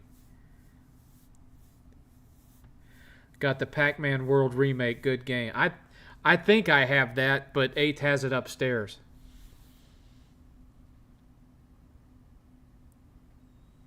I think 8th has it upstairs. I love how Richard paid for there to be an extra hour, but he doesn't stay to watch the extra hour. What's up with that? Just because he wants to see me do a review of Hell Pie, which is a really weird 3D platformer on PS5. It's a fun 3D platformer, but it's weird. I think, if I remember right, I'm at the point where the Hell Pie character has actually made it to like heaven, and he's having to climb to the top, and that is a long climb. And I remember I got way on up there, and then I fell off, and I'm like, I'm not running back all the way back up there, and I stopped.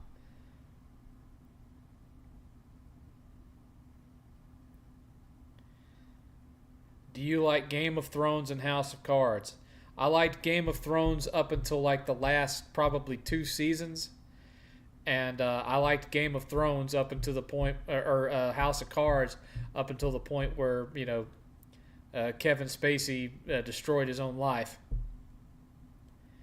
Did I see Bates Motel? I watched a couple of episodes of it, but I didn't get into it. Sad that Okamiden is stuck on the DS. Capcom should have made a true sequel on consoles. Yeah. I just don't think it made enough money for that, I guess. It was a modest success. It was, it didn't break records by any stretch of the imagination.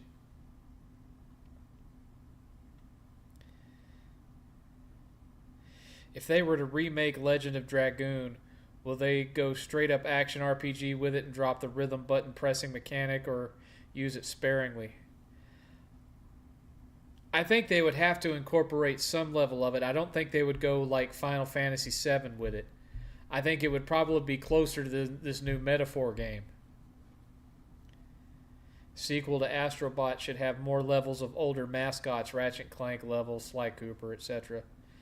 Well, there's a lot of room there. We'll see. There's a lot of different directions they can go with it. Sky's the limit. Shame how they degraded Halloween with those 2 sequels just to milk out a trilogy. Well, Halloween 3 didn't have anything to do with the first one. I think really it's starting with Halloween 4 when things got really bad. That 4, 5, and 6. And I didn't like this new Halloween trilogy either. I didn't like those. The first one was okay, but the second and third one were trash.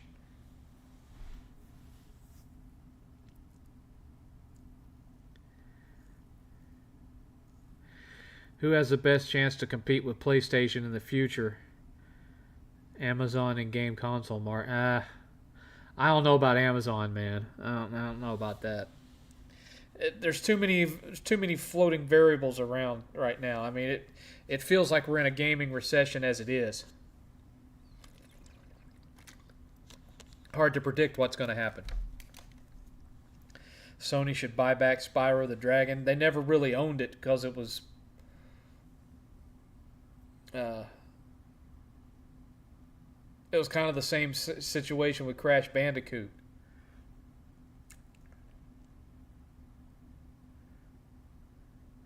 If you could go back in time in the 80s, what would you do? I would go to the theater and see a classic. I'd go down to Disney World and spend a day in the Fiesta Fun Center in the lobby of the Contemporary.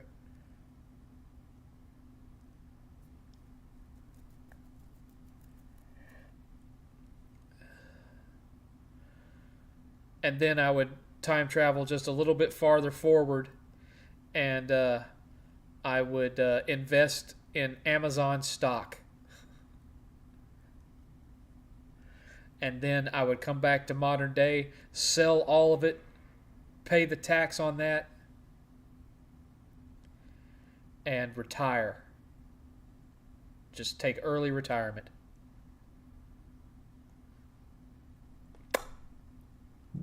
Oh, that was a rumbler.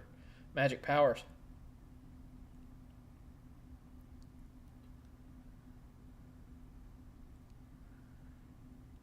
Buy shares in Tesla. Hey, good luck on that.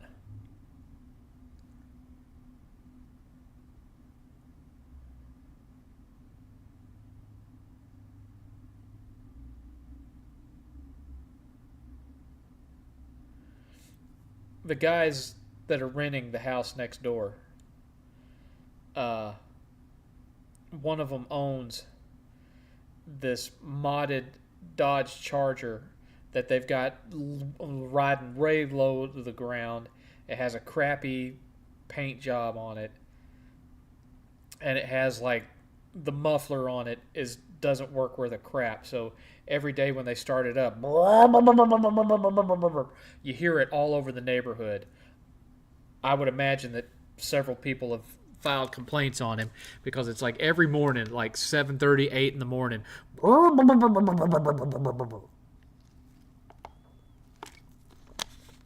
It's annoying as hell.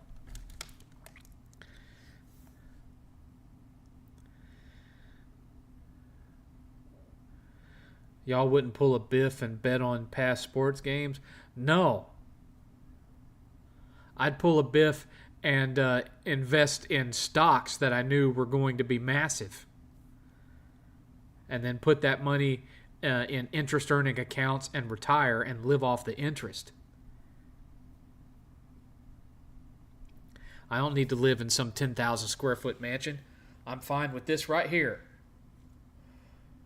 But at least then I wouldn't have to work no more. And I could just do whatever the hell I want to do and enjoy what's left of my life. But no. I still have to log in and do 9 to 10 hours a day. Going on 50.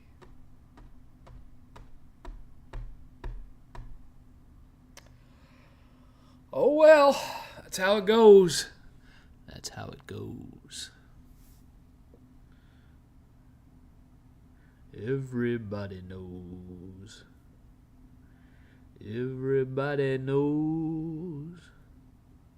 Everybody knows.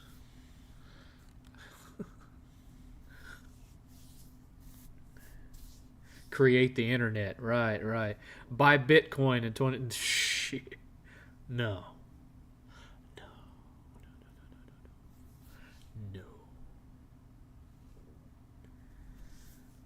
Oh, we got 39 minutes left, folks. 39 minutes left. I'm going to have to go pee in a minute. Air. Oh. That's just pathetic.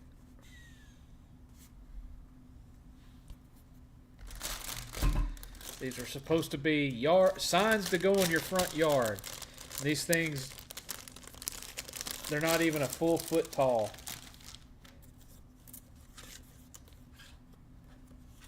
I ain't never buying Halloween decorations from Amazon again. Look at this.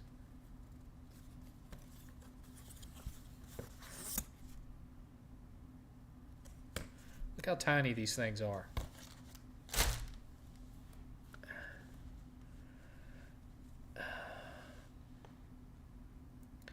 Why do you think the person that created the internet is not the richest person in the world? Because they created it through the government, not as their own creation that they could patent and copyright.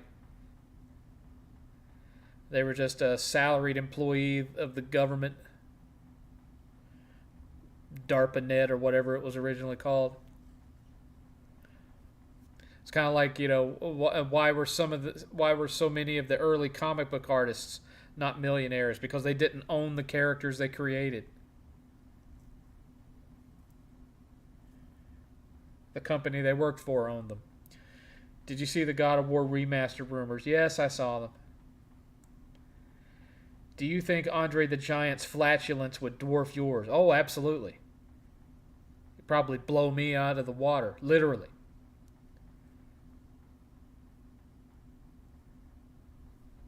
You would buy an off-grid place with that money? Don't you kind of already do that living in Alaska?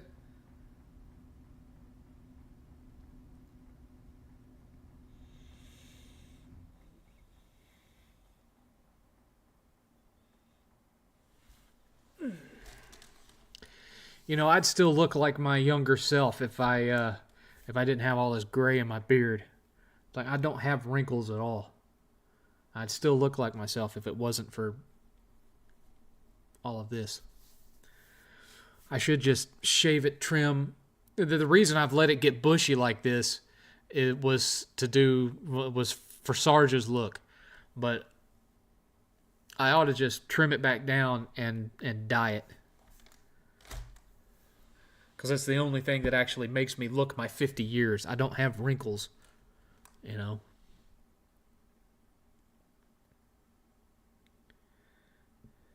9 to 10 hours a day of working, or do you get to surf the internet sporadically too? No, I don't. No, I don't. I have to focus. Did you unretire from Platinum Games? No. Ugh, magic powers. No, I didn't. It's just I, happened to get one for Astrobot because I was having fun with Astrobot.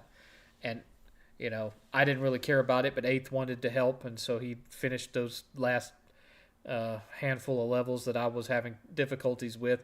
That, I mean, honestly, if I had kept trying, I probably eventually would have gotten them just by brute force.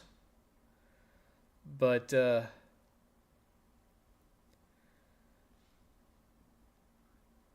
at the same time, it was like I was getting so mad that my blood pressure was getting up. And so it became like almost like a thing where Eighth was concerned for my health, that I was getting so mad at myself for not being able to get through these things. And so he was like, just hand me the controller, let me do it. And he went zip, zip, zip, zip, zip, zip, zip, zip. I was like, okay.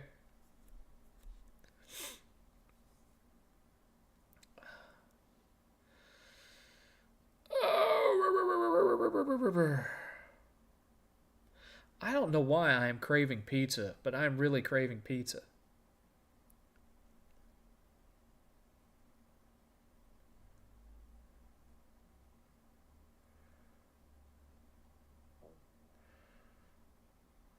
I shouldn't be. I shouldn't be craving pizza, and yet I am.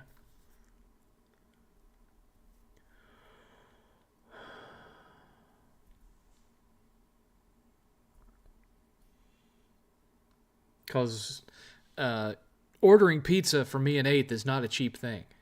Because he likes a different type of pizza than I do, and he can't eat pizza without also eating wings. So he has to have his pizza, and then he has to have his wings. And I have my particular type of pizza. And so by the time we order all of that, and with the delivery fees and everything, it usually ends up being about $60. And I'm not going to do that. That's too much money to be spending right now. Yeah, I know the frustration games can cause. I've broken dozens of controllers over the last several years. What type of pizza can you eat with your diabetic diet? I'm not supposed to eat any, but that doesn't mean I don't occasionally break the rules and do it. Not all the time, like maybe every month or two. But most of the time, I'm like I don't eat any kind of sugary snacks. All of that's been eliminated. I don't drink any kind of actual soda. It's all zero soda, and even then, I only have one glass of it a day at most. The rest of the time, it's water and tea. No cookies, no cake, no milkshakes, none of that stuff. All that's been cut out. And I'm drinking like 10 to 15 glasses, 8-ounce glasses of water a day, and I'm still barely losing anything. And I don't know why.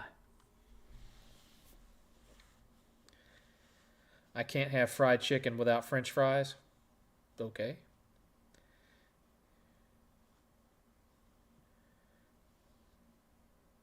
I remember during the COVID lockdown, you had a massive beard. Yes, I did, because I just didn't see the point in shaving.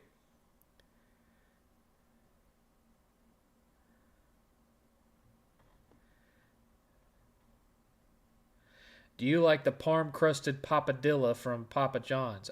I don't think I've had that. Whenever on the rare occasion that we order from Papa John's, we just get, a deluxe pizza with lots of garlic dipping sauce because we don't really like Papa John's without the garlic dipping sauce. In my opinion, Papa John's tastes like crap without the garlic dipping sauce, the garlic butter. Do you have a thin crust in the freezer? No, we don't have anything like that in our freezer. Nothing like that. No frozen pizzas, no frozen burgers, nothing.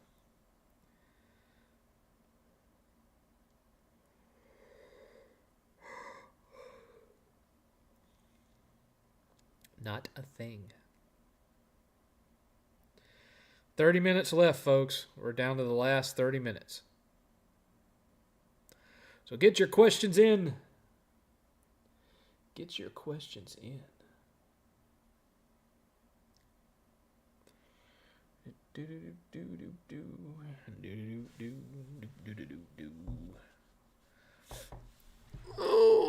Oh. Stretch, stretch, stretch.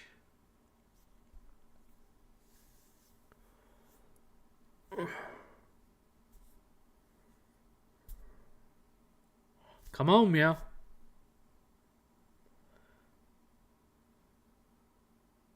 What's your usual stuff in the fridge? Test your memory.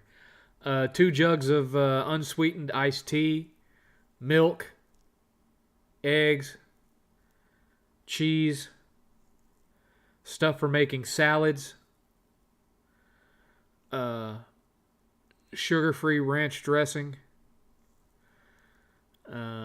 frozen chicken, and I don't mean like microwavable chicken, but like chicken breasts and whatnot, but just kept in the freezer, steaks, ground beef,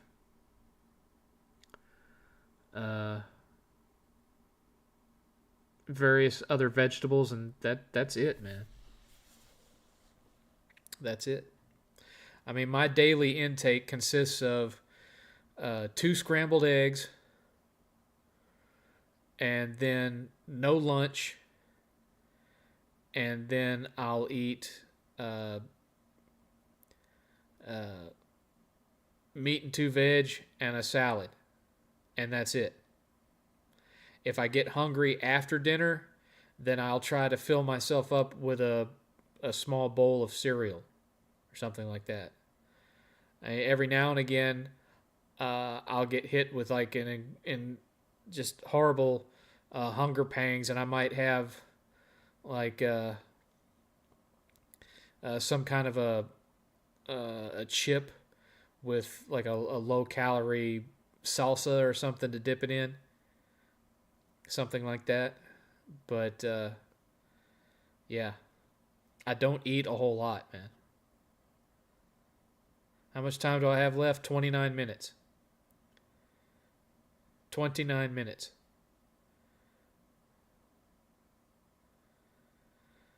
I know what Vampire Survivors is. I played it on Xbox. I don't like it.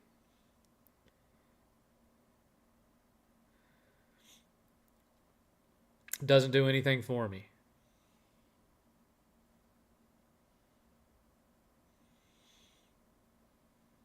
Just because it's less and less about skill and more about your loadout, picking out the right things to where your range of attack is wide and your coverage is wide, so that you can just run through a sloth and kill everything in your way and keep yourself living. It's not my kind of game, man.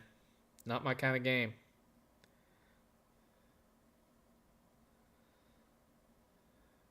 "28 minutes left. Come on, folks.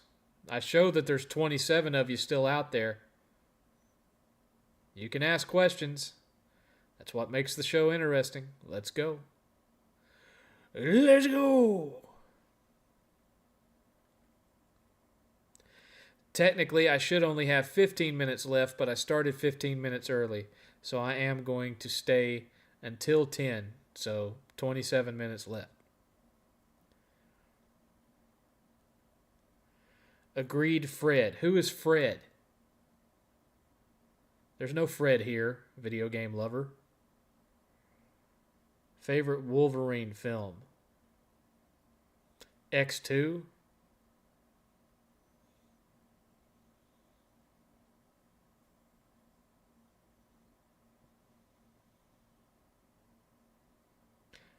Oh, Fred Blur. You were agreeing with Fred Blurst. Papa John's garlic sauce is definitely better than Pizza Hut's, that's for sure. Yeah. Dark Star, $5.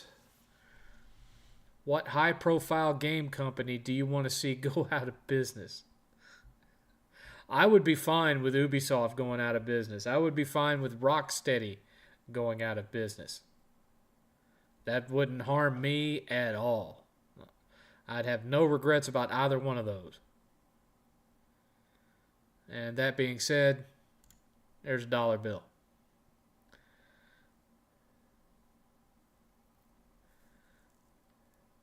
You got it. Legends of Dragoon for $10. They have the PS5 version. Good for you. Good for you. Do you like War of Warcraft? I think, or League of Legends? No, I don't play either one of those. I liked the original Warcraft games, the strategy games. That's about it. Are there any movies coming out in the near future that excites you? Nothing in the near future. I am curious about the announcement that Henry Cavill is going to be starring in Amazon's live-action Voltron movie, though. Worst bookshelf you ever owned? Anything that I ever bought from Walmart?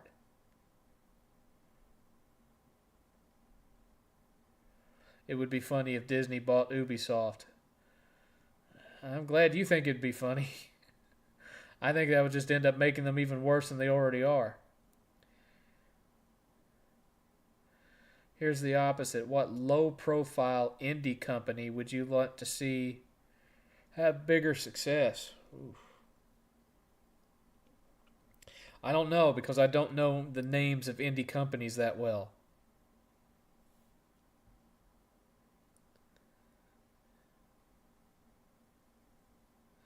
You want EA to go out of business? I can understand that.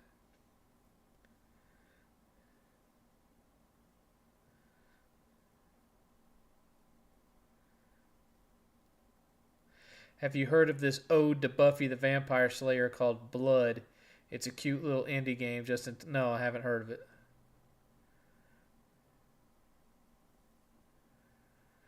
Were you expecting Joker 2 to fail? Yes, when I heard it was going to be a musical and it was going to have what's her name in it? When I heard that, I knew it was going to be a flop. Magnanimous Seventh. Yes, yes. Lady Gaga. If you are a fan of Warhammer 40K, what's your favorite game of the franchise? I wouldn't call myself a fan. You know, I've never played the tabletop game or anything like that. I've liked some of the video games. Do I remember Bionicles? Yes, Eighth used to be obsessed with them when he was a kid. He had several Bionicles. Did you like the Deadpool game? Yeah, I have it on both PS3 and PS4. E-AIDS. What indie game do you think deserves to be a big series? Pumpkin Jack.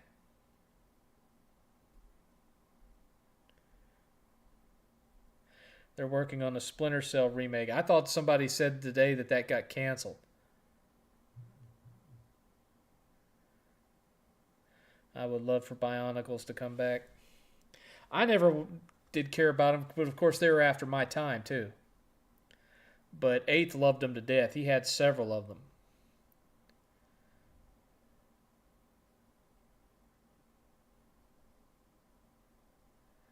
If we got a new Aliens ride at Disney Park, where should it go now that Aliens is a Disney IP? Somewhere in Hollywood studios. Wouldn't really seem to fit anywhere else. It's only a matter of time before Deadpool gets an animated series. Uh, I don't know how well that would work. Yes, I remember Pogs. I was never into them. They were after my time.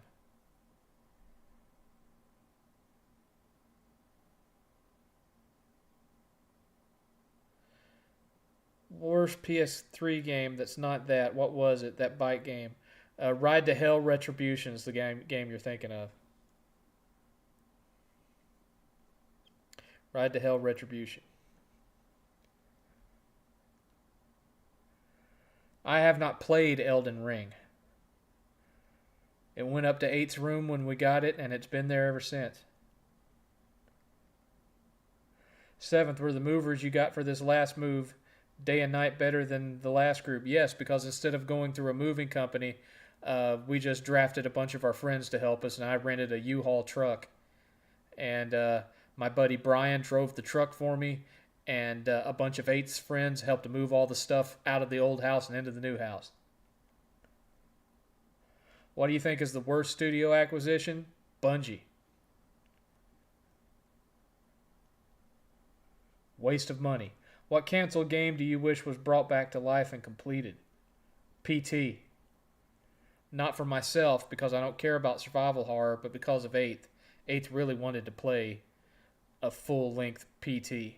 And I know there's a game that's kind of similar to it out there called Madison, but he wanted the real thing. No, I didn't play The Getaway. Oh no, I was delayed. Nice, I'm caught up. What would you rate Returnal? Nothing, because I haven't played it. 8th has played it. I have not. Because 8th likes the whole roguelike, Souls-like thing, and I'm not into it. I had an idea for the people who make American Horror Story to do American Action Story for April Fools and actually make it a real series.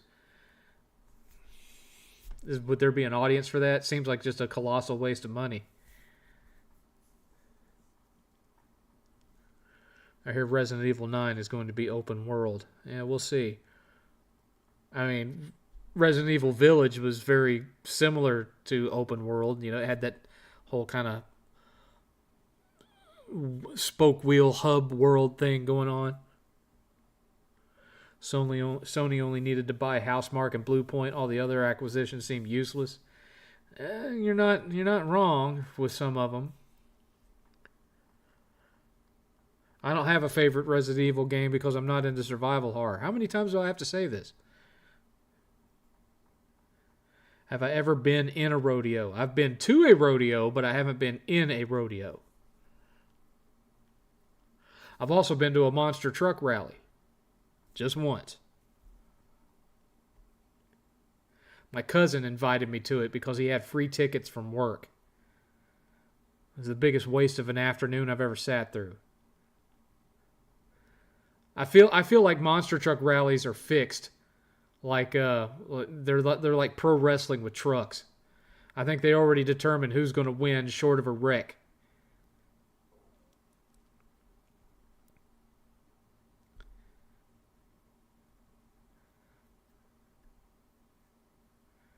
Hopefully an update on Cory Barlog's sci-fi game.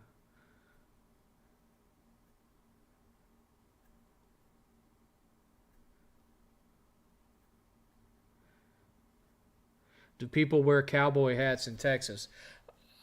I don't think you see them as prevalently as you would think.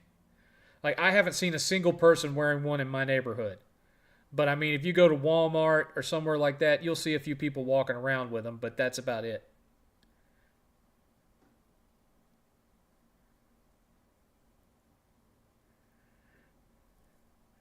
Seventh, do you like IndyCar or NASCAR? No, I don't. I'm not into sports at all. What PlayStation game would you want Bluepoint to remake? Legend of Dragoon. What's the best 7 out of 10 game you ever played? Oh gosh. RoboCop.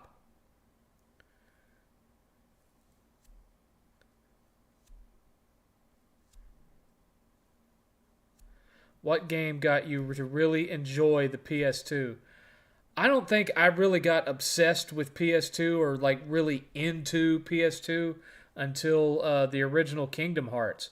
I think that was the game that really set me off on it.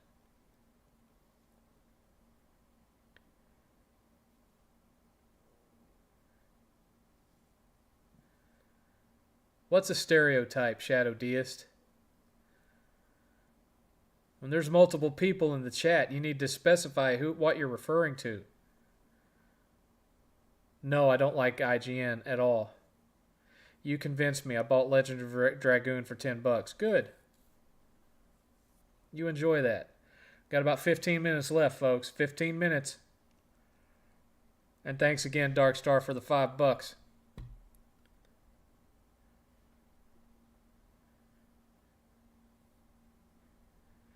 No, I haven't played Dragon Ball Sparkling Zero. I don't even know what genre that game is in. I don't know if it's a game like Kakarot or if it's a fighting game. I don't know. Ever played Chain of Memories? Yes. Cowboy hat in Texas stereotype. Okay. I mean, you do see them. It's just, not everybody is walking around with them. Not everybody in Texas owns a horse. Thoughts on WWE SmackDown? Shut your mouth. Don't think I ever played it. What do you hate about IGN? Pretty much everything. Not a fan. Not a fan. It's like the arena fighters before. Oh, well, I'd never play that. I would never play that. What was the dumbest customer that you ever encountered?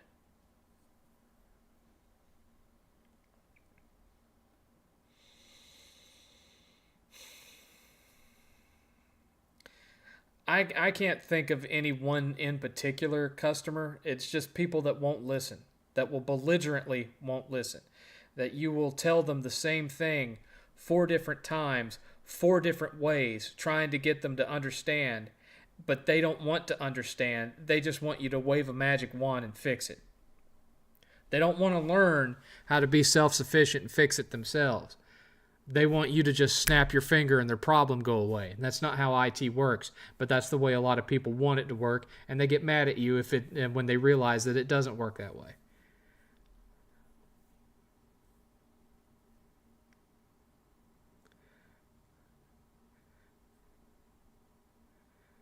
I have a game theory that the reason IGN gives most things a 7 is because most things in life are average, and that goes for video games too. What do you think?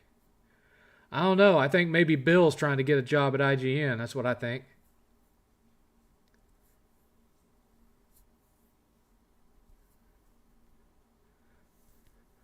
Well, it's true, man. I haven't seen a horse since I moved to Texas. I saw more horses in Florida than I've ever seen in Texas.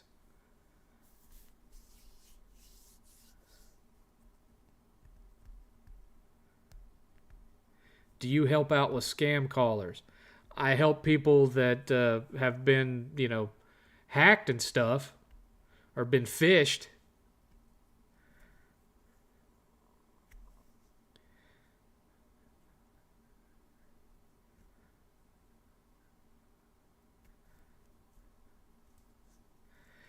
Seven, you ever had a customer curse you out or threaten you over the phone working? Oh, all the time. Not so much for the company that I'm working for now, because the people that would contact me are my fellow employees. They're not outside customers. But when I was doing IT support for external customers, yeah, all the time. If some of the people that I work with nowadays were to curse me out or something like that, they'd get reported to HR and fired because they're all internal employees. I'm not supporting customers. I'm supporting our internal apps and stuff. I am a financial systems analyst.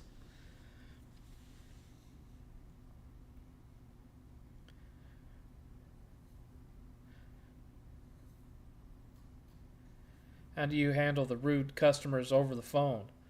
I don't deal with customers over the phone anymore. Haven't in years. Everything I do is through chat or an email. But if I, except for when I'm on call, then I have an emergency phone where I can be contacted 24/7 when I'm on call. But otherwise, uh, when I was doing phone support years and years and years ago, it was three strikes and you're out.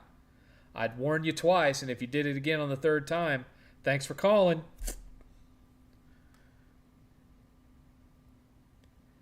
Seventh, did you check out the Kingdoms of Amalur DLC expansion?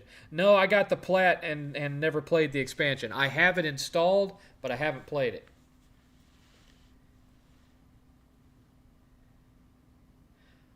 I would say that the remaster didn't exactly set the world on fire.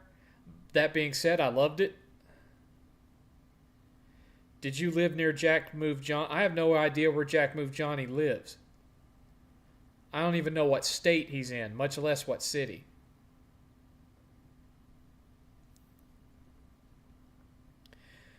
You know, there's no beef between me and Jack Move Johnny, but that being said, aside from Black Bond, we don't really have any commonalities as far as running in the same circles. It's like Black Bond is our only connective tissue between me and Johnny. Have you played any of the... I played the first Dragon's Dogma. Never finished it. I got to the last part. Oh, he lives in Memphis. Okay, yeah, I never lived in Memphis. I lived in Chattanooga. It's all the way on the other side of the state. Memphis is all the way on the west side of Tennessee. Chattanooga's on the east side of Tennessee, right on the Georgia line. So, in a way, Chattanooga is like extremely northern Georgia. If that makes any sense.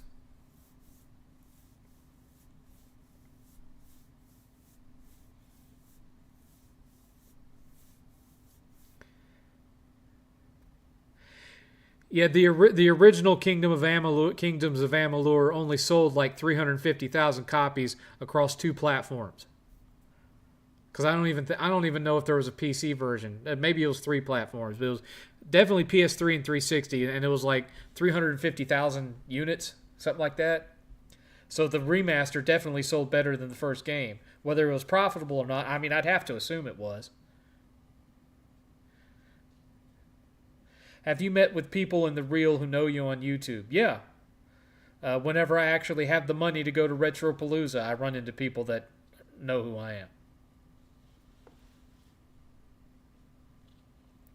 It's just I don't have the money to do it this year. I bought a house, man. Remember the guy that wanted to fight you in the parking lot when you worked in retail? I'm trying to remember that story.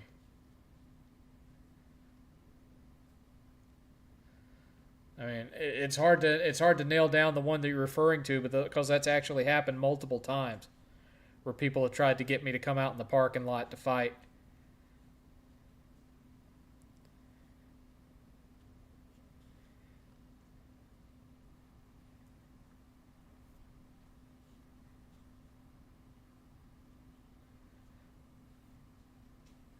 Look at Clean Frame, trying to explain ratings to 8th.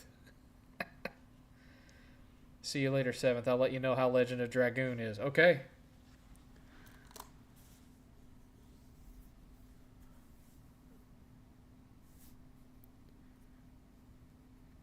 All righty. 8 minutes left, folks. 8 minutes left. And I'm glad because I got to go to the bathroom. I've drank, 2.5 bottles of water and a thing of iced tea. Have you ever stayed in Alabama? How'd you like it? I stayed in Alabama several times back in the 80s because my dad would drive around Alabama on weekends going to the gun shows and selling ammunition, and a lot of times I'd go with him. That being said, never stayed in any really nice places. Now, I don't know how it is now. You got to remember this was in the 80s, and a lot of these towns were tiny. Like one of the ones I remember staying at was Anniston, Alabama. And at that time, it's like the center of town was a mall, and literally the whole town was built around this mall. That's how small the town was. It's like everything gravitated to be around the mall because that's where the core of Anniston society was, and I wasn't that impressed. Uh, did a gun show in Birmingham one time. Birmingham was bigger, and actually went back to Birmingham with friends one year. We saw White Snake live at the arena there in Birmingham. But I've been to Alabama a couple of times. A few times, thanks to my dad, mostly. Retropalooza is a goal of mine. It sounds awesome. Well, I mean, wherever you're at, there's going to be a gaming convention nearby. So it's just a matter of what you want to do. My thing is that I want to go to gaming conventions where my friends are going to be, and that I don't have to leave the state or fly to do it. So it's Retropalooza. 7th, what was the biggest temper tantrum you ever witnessed in a store? Was an autistic kid got mad at their mother for something and started throwing stuff, and just reeing all over, just all over the place, and then got so mad that they dropped trowel and shat right in the floor in front of God and everybody. Just because they were mad at their mom for not giving them a snackable or whatever the hell it was that they wanted.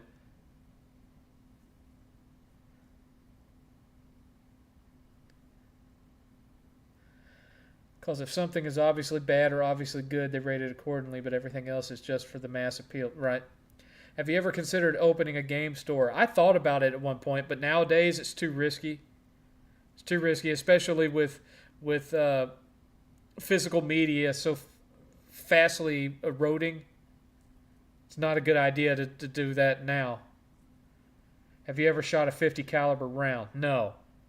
I've seen one fired, but I've never fired one myself. I may not have enjoyed Resident Evil 8 Vanilla as much as I'd hoped, but I'd definitely play it in VR 2. But as it is, I don't have VR 2. I know 8th really liked it in VR 2.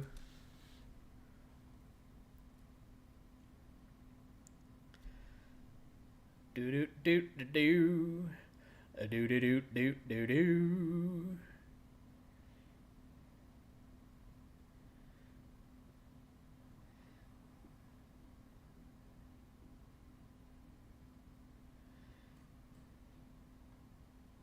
That gave me a good laugh. I still listen to your story about house hunting, including the neighborhood with the train track. Yeah. Yeah. Frickin' levee in the backyard, man. 6 foot tall levee in the backyard with train tracks. Logo to the neighborhood is an actual train coming at you. And I joked about it before we even pulled in and saw that sign. I joked to 8th. I was like, you watch. This neighborhood will have train tracks running right through the middle of it. Because we just weren't really having the greatest of luck in some of the houses we were looking at. And, I was like, you watch. And we pull into the neighborhood, and there's a train right there on the logo. And I'm like, this 8th was like, foreshadowing. And so then we get back in the neighborhood, and what do we see? Running parallel to the neighborhood, right through everybody's backyard, down the back side of the neighborhood, train tracks. Crazy. And it wasn't even that much of a discount on the house compared to the other ones we were looking at. In my opinion, that house should have been $100,000 cheaper than the ones we were looking at because of those damn train tracks. And the house was small. It was way smaller than this house. Way smaller. And, the whole thing reeked of weed because of the renters that were still there. That went walking and stood in the backyard while we walked around and looked in the house. It was so awkward. But it reeked of weed in there. No, 8th and I don't go to the shooting range. I don't shoot recreationally. That ended when my dad passed away. I I keep a gun for home defense. That's it. 2 minutes left. Thoughts on the new Dragon Ball? I just said I'm not playing it because it's an arena fighter. If it was like Kakarot, maybe I'd play it. But it's not like Kakarot. It's an arena fighter. I don't, for the bazillionth time, everybody, I don't play survival horror. I don't play Souls-likes. And I don't play fighting games. Occasionally, I might pick up Mortal Kombat. That's it. Do I like Denny's? Well, I don't despise Denny's, but I don't go out of my way to eat there either. It's generic American food. I will say that back in the day, if I had a choice of Denny's or Shoney's, I would eat at Shoney's, not Denny's. I liked the third creepy house with 2 doors to the garage and a 3-foot tall door in a bedroom. Yeah, the horror house. The horror house. That was built in like 1978. And it had a backyard deck that ran the length of the house with a jacuzzi that looked like it hadn't been turned on since 1982. And a Evil Dead style work shed at the bottom corner of the backyard. And then you walk into the place, and the first thing you see is a sliding door on the right that goes into a room that has nothing in it. It's just tile floor with a bay window and a place where an air conditioner used to set, but no longer sets. The air conditioning unit is gone. Where is the new HVAC? We don't know. We go back in. There's a fireplace in the middle with sunroof domes over the top, and you come back to the area. There's steps going up this way to the bedrooms. There's a bedroom on the ground floor, and then you're in the kitchen, and you turn to look at the left, and there's 2 doors on either side of the fridge that both go to the garage. And you think, why do you need 2 doors to go to the same garage? And so then you go upstairs to the master bedroom, and there is a tiny little door just big enough for like a gremlin to walk through, with a crawl space on the other side of it that seems to be perfectly made for storing bodies until you and your cohort are ready to sling them over your shoulder and walk them down to go out your dual garage doors so you can load 2 bodies at the same time. It was the horror house, and we got out of there. We got out of there fast. Magic powers, and that being said, it is 10 o'clock. We did not make enough to get the extend it to 5 hours, so this is where we're going to have to cut it off because I really got to take a leak. So everybody, thank you for the donations, and thanks for coming. We appreciate you watching. Think of things that you want to ask me next week, and see me back here next Saturday, same 7th time,